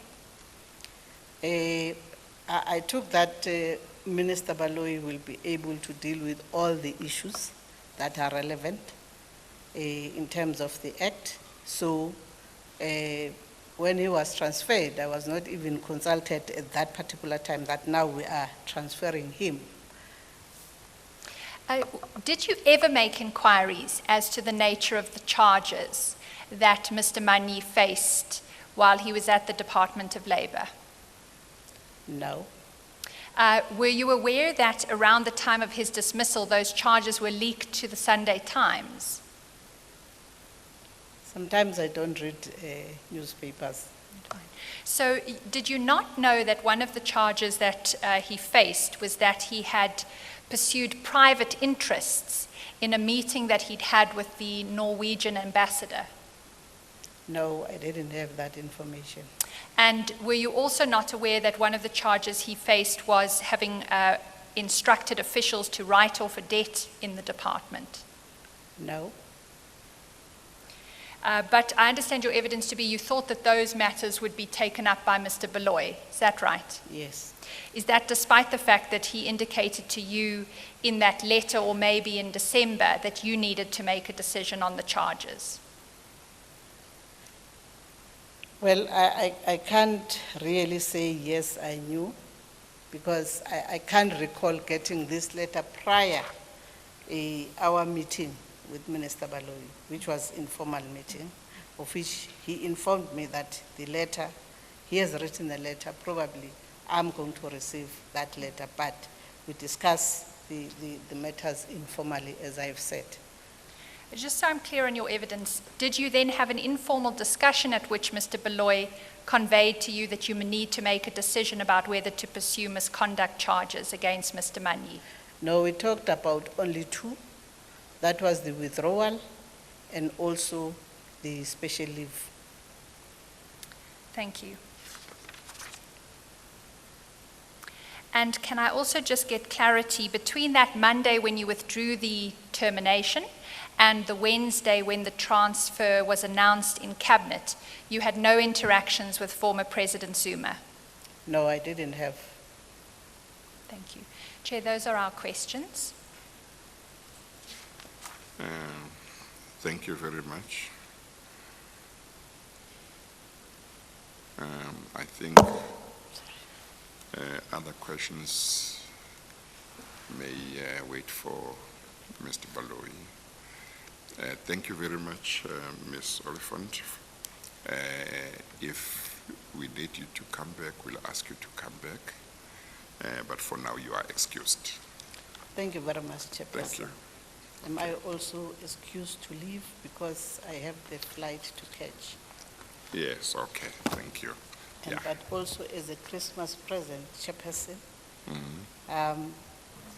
during Christmas Day, can you please read Johann 27 from verse 11 and also Exodus chapter 1 from verse 13?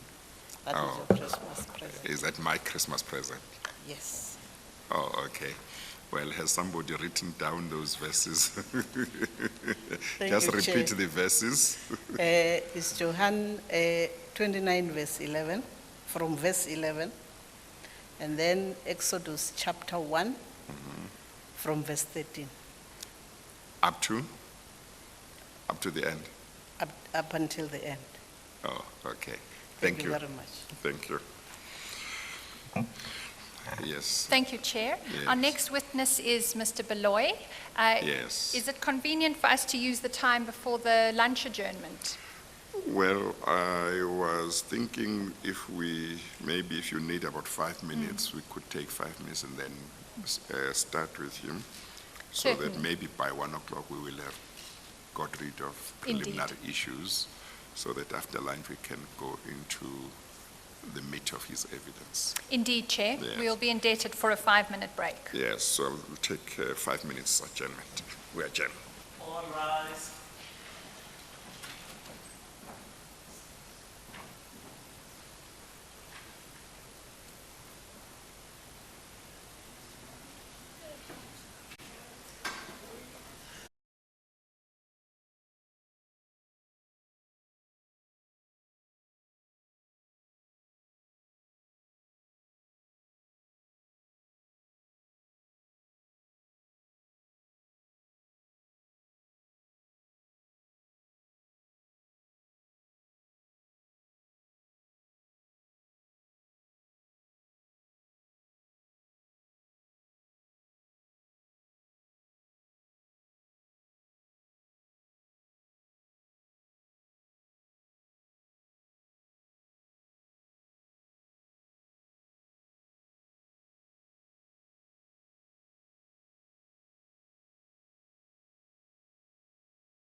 Baloyi, who will be our next witness, is legally represented.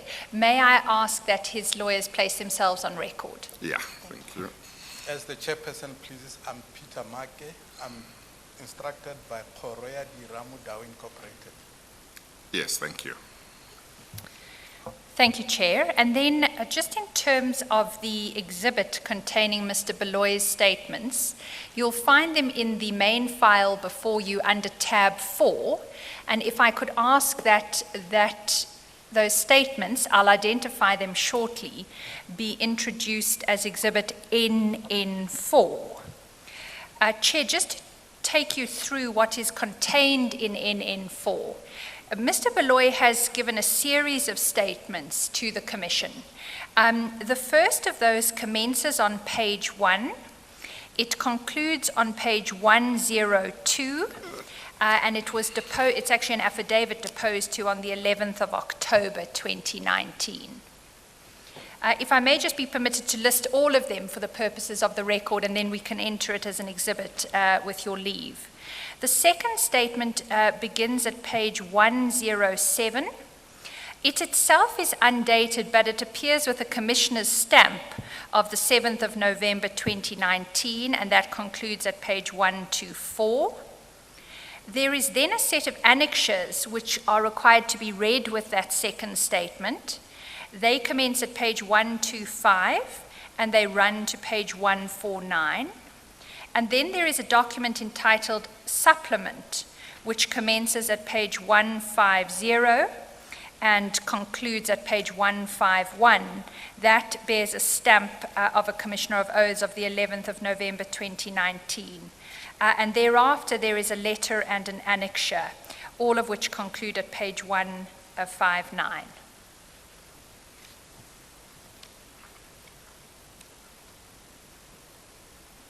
And what is at 160? Apologies, or is that Chair. part of 159? Yes. Sorry, the final annexure, which is an annexure to the letter, is an annexure that commences at 159 and concludes at 162.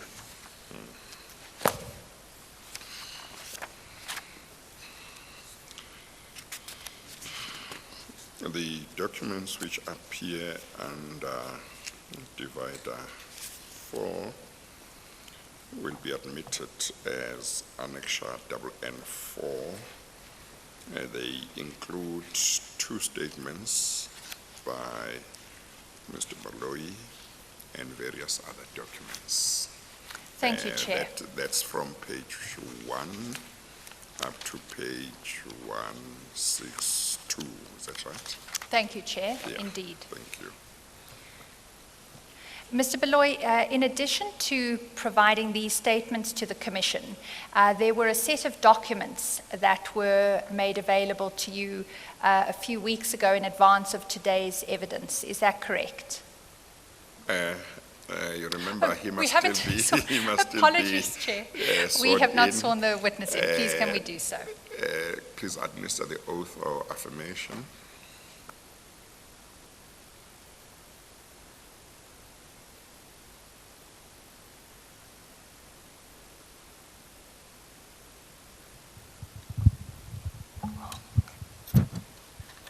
Please state your full names for the record. Makarenge Richard Baloyi. Do you have any objection to taking the prescribed oath? No. Do you consider the oath to be binding on your conscience? Yes. Do you swear that the evidence you'll give will be the truth, the whole truth, and nothing but the truth? If so, please raise your right hand and say, "So help me God." Xikwembu ni mvula. Thank you.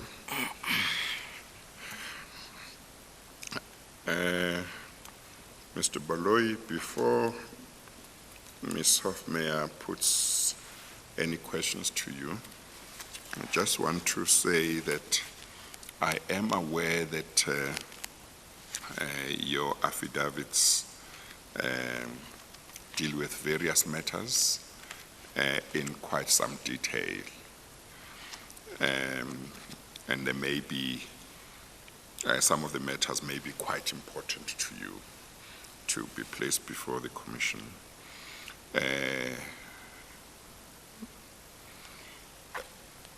But I just want to say that the areas in which I'm interested are very narrow. So we'll allow you to say something about your background and your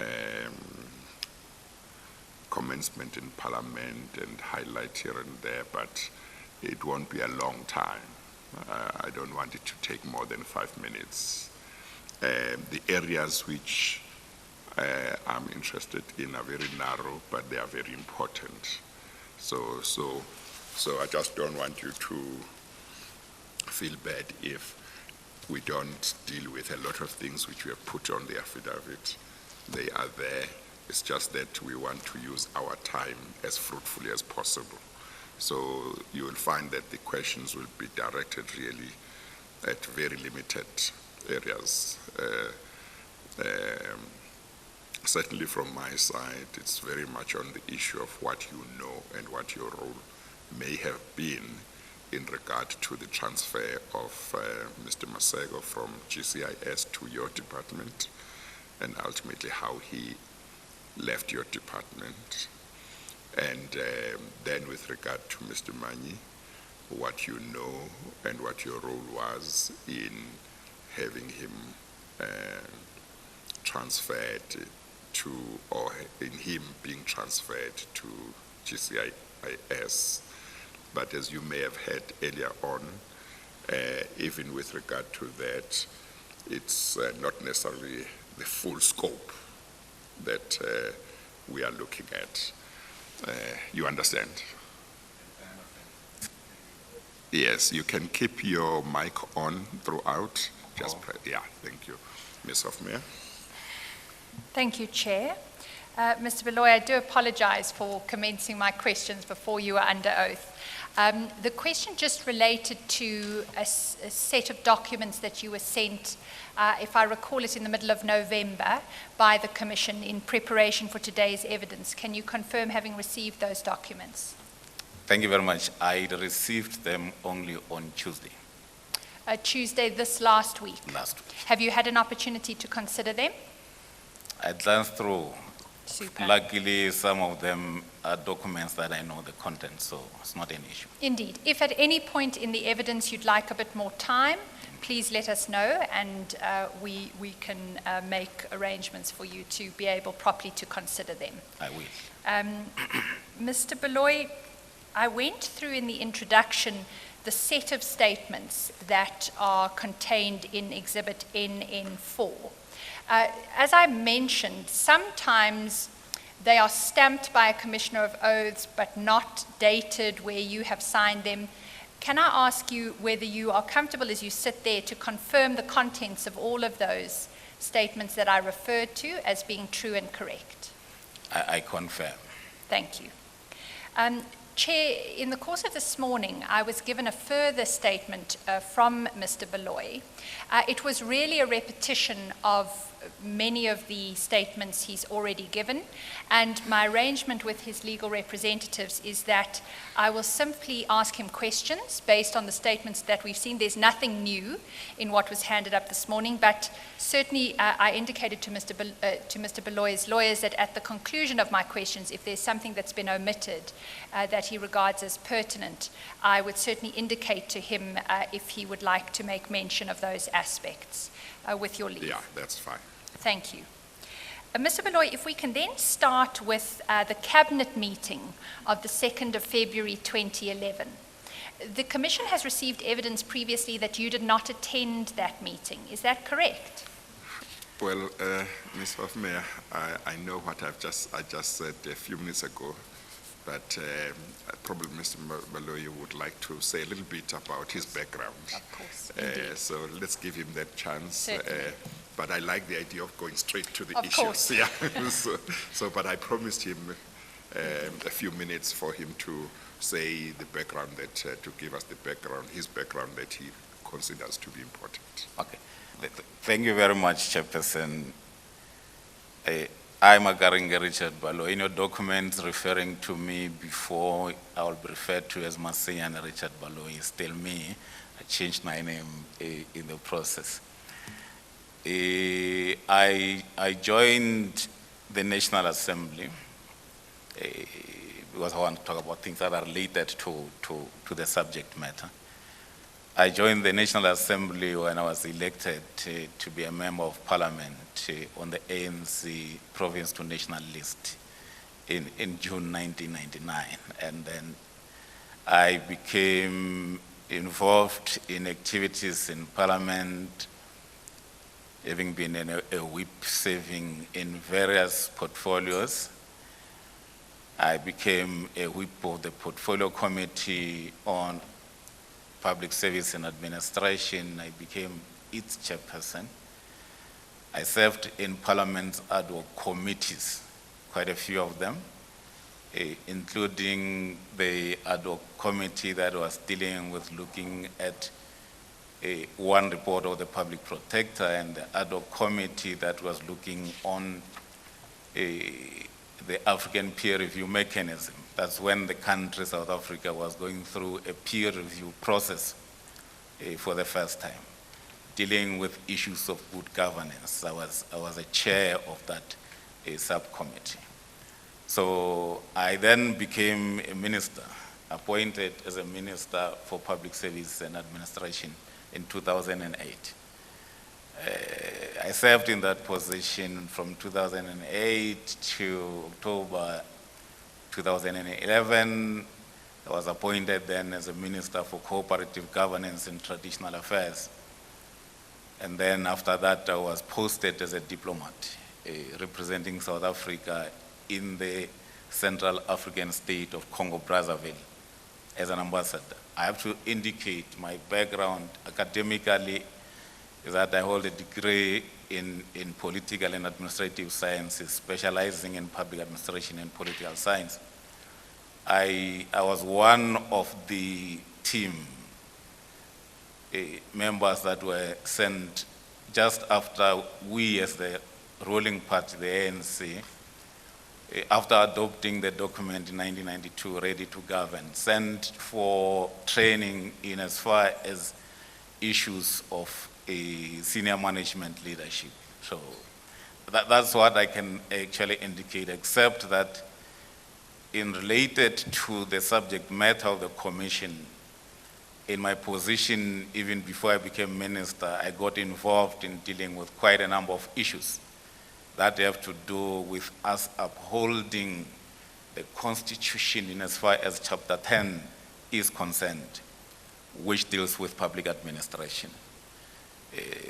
Making sure that the three main aspects of that chapter are actually respected, which one is in terms of Section 195, the values and principles of our public administration. And in Section 196, the issues around the role of the Public Service Commission. And in 197, the public service, which is the implementation mechanism for whatever we say is government functions. So I developed interest in those. And I want to thank the commission. What Chairperson I would have said in my statement as I requested was first to place on record thanking the commission for the assistance given to me. Because you see, it is about 11 years ever since I was a Minister for Public Service and Administration. I moved on after that, dealing with quite a number of things. And having to be expected to respond based on recall is a difficult task. It was made easier. It was made easier. On the first day I had with investigators, Chairperson, it was a very interesting issue. I even said to them, but look, I said I need some documents. I'm coming in here and now you're ambushing me, you're asking me quite a lot of things. But that was basically, it was not to be like uncooperative, but it was basically to say, you know, in the cracks of oblivion, over a period exceeding 10 years, and when a person has not been static, you moved on into other things, and you are not actually even idling at the moment, you are busy with other things as well. It is just, but you mean to actually not recall some of the things. We battled with the investigators, more especially when it came to dates. They said, when did this happen? I said, oh no, that's a serious issue.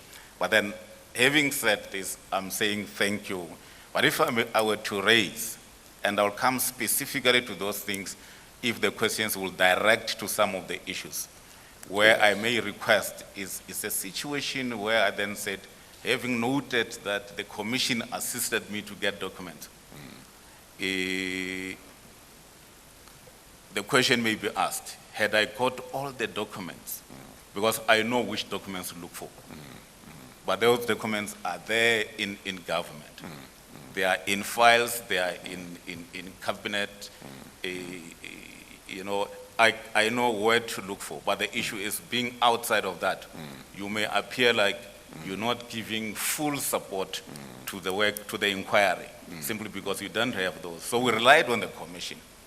The question is, my two statements and the addendum, if I got some of these documents, some of which I got last week on Wednesday, if I got them earlier, would there have been a difference in context in terms of what I actually submitted under oath? The answer I will give is there could be some adjustments. Yeah. Like I wouldn't like to ask a question, to answer a question, the commission asked me a question, and I then say, I assume, I presume, maybe. For me, that's not enough. I will then say, factually, there's this issue, but if you don't have information, there is nothing that you can do. I had to even say, Chairperson, so that when you pick this up, it wouldn't appear like I'm being contemptuous. I know that I don't have to refer to my communication with the commission to any other person. I have to deal directly, but in certain areas, I had to say to my employer of the time, the ANC, I mean, look, I was a government representative. In all what I did, what is going to be asked here is not asked in my personal capacity. It's asked to me because I was a minister. And these records are there. Is it possible that some of these issues you can facilitate me to have access?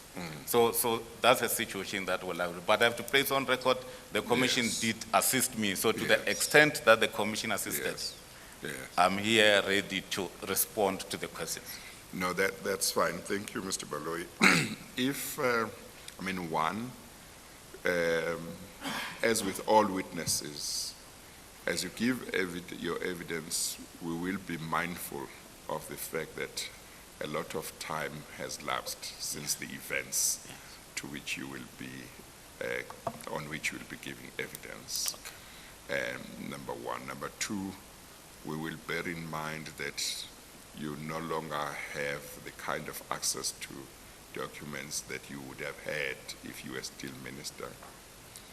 And number three, to the extent that there might be documents that are, to your knowledge, not within the commission that would have assisted you in giving evidence and assisting the commission on certain issues, do feel free as we go along and you are asked questions, do feel free to specify that there is a particular document which might assist, and so that to the extent that the commission might not have received that or might not have been aware of it, then attempts can be made to get it.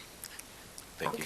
Okay. Thank you very much. Maybe, Ms. Hofmeyer, let's go to 1:15 and then take a break, Certainly. take the lunch break. Okay. Thank you, Chair. If I may then move immediately to that cabinet meeting on the 2nd of Yes. February. Yes. I indicated, Mr. Baloyi, that there's been evidence before the Commission previously that you weren't in attendance at that meeting. Is that correct? I'm not sure, but that can be verified through cabinet minutes. So as you sit here today, you're not sure whether you were or you weren't there? I'm not sure whether I was there or not there. Thank you. Can I ask, just in terms of background, Mr. Manyi and Mr. Maseko gave evidence before this commission in the first week of November of this year. Did you either watch their evidence or have you read the transcripts of their evidence? No, I didn't watch that. when I got a directive from the commission to say I need to respond in particular to what Mr. Maseko said to me, I approached the commission and I said, give me that statement. I want to read it. And I got the statement. I only got it the time the commission gave it to me. And I had received feedback from other colleagues. There's one senior comrade who called me to say, Maseko was speaking and he was saying something, and luckily there is nothing bad about you. That was the end of it. But when I saw his affidavit that I got from the commission, it became clear that there is something that really I have to have interest in. So, in as far as Mr. Manyi is concerned also, I've never watched that. The only time I watched Mr. Manyi is the latest. I think he was appearing for the second time. Yes. Yeah, that's when I watched that. But if he, his appearance before, I didn't, and I had no record of what he told the commission. So my question related to the evidence that they gave in November of this year. Did you watch that evidence of Mr. Manyi? In November of this year? Yes, Yeah, a part few of weeks it. ago. Yeah, part of it. And with Mr.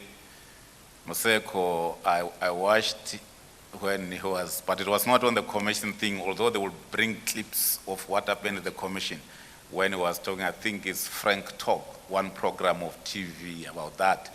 So that's exactly that. Thank you. It's just helpful for me to know what extent of knowledge you may have about their testimony, so I appreciate that. Where it's relevant, I will make reference to what they said, and I will ask for your comment on it. No problem. Thank you. Mr. Baloyi, can you assist us with your understanding of who takes the decision to transfer a Director General?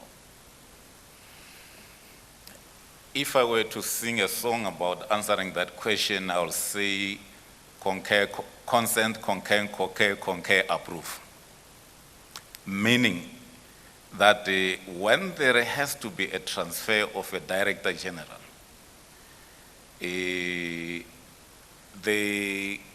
there must be an initiator. And there must be the initiator, meaning that concurs, that I would like to see this Director General transferred. Either is the receiving or is the releasing, but then the Director General himself has to give consent, and that Cabinet has to concur, and that the President has to transfer. So that's why I'm saying is consent, concur, approve, or transfer. That's helpful. Thank you.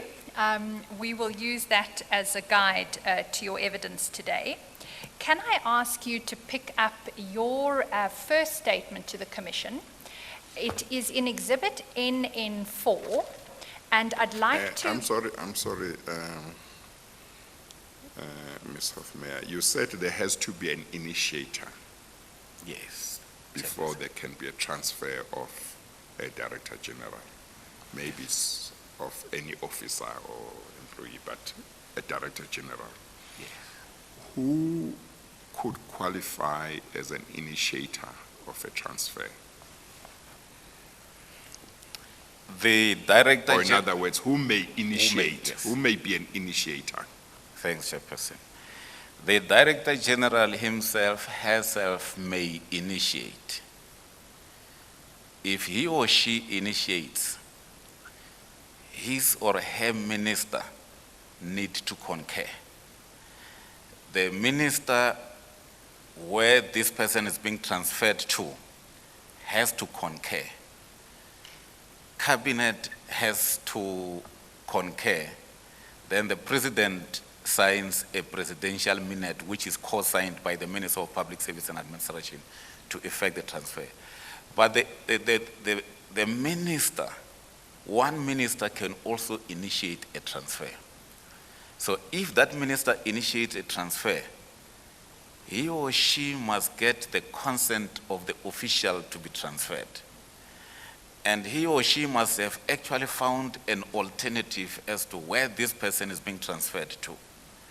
And he or she must actually make sure that when this person gets transferred there, it's not going to be worse off. So it's either at the same level, just like that. So those are the people who initiate. But there are certain circumstances where the Minister for Public Service and Administration may initiate.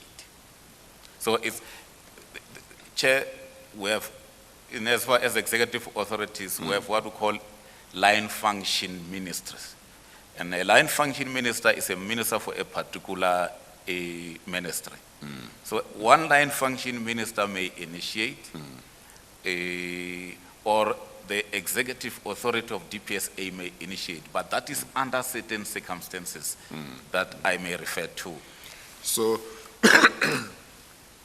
so if I am a DG, I can initiate my transfer, and then I need the consents, concurrences, and approval that you talked about. If I am the minister, if I'm a minister and I want to have my DG transferred, I can initiate that transfer. Yes. And similarly, I would need the consents and concurrences and approval that you talked about. Yes. And under certain special circumstances, the Minister of Public Service and Administration may initiate the transfer of the DG of another minister, not necessarily his or her own. Is that right? It's right. Chairperson. That's what you are saying. That's what I'm saying. Apart from being able to initiate the transfer of his or her own DG, he or she can also initiate the transfer of the DG of another minister. Yes, Chairperson. Every initiator of a transfer needs the various consents and concurrences and approvals that you talked about. Exactly, Chairperson. Yes. Okay. Thank you. Thank you, Chair. Just before the break, there's one aspect of Mr. Baloyi's affidavit I'd like to go to, and then hand up two documents, because I think it'll be useful for Mr. Baloyi to have a look at them over lunch, if we may. Okay. So if we could just conclude those two aspects before we adjourn. Mr. Baloyi, I asked you to turn to page 12 of Exhibit NN4. Page 12.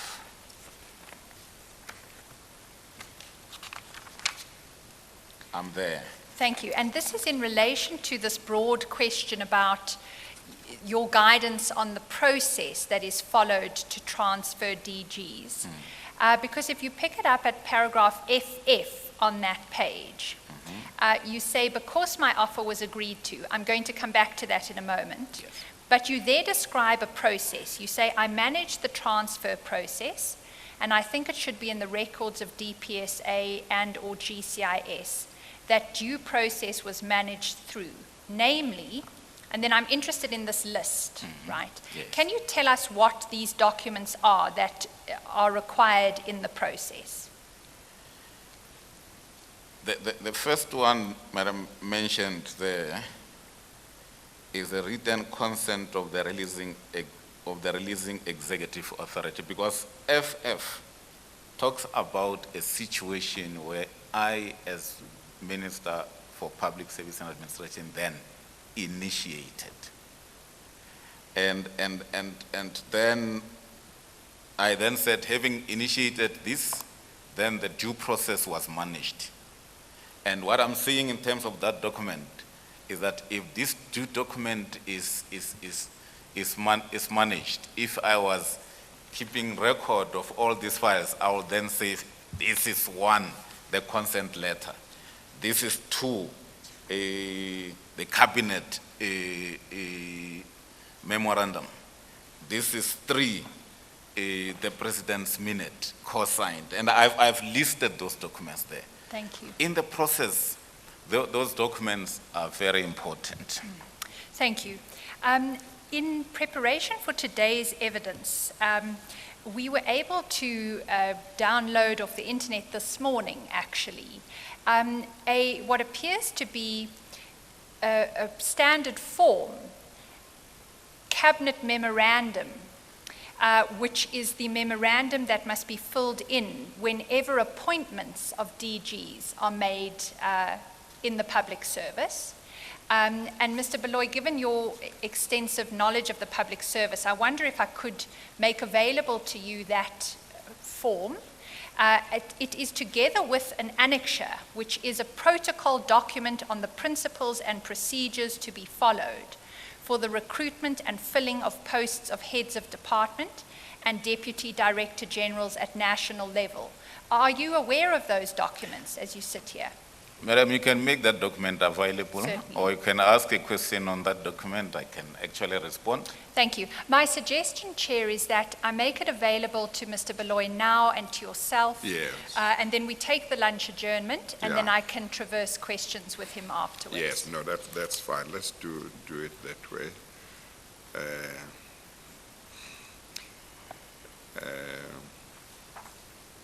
Thank you.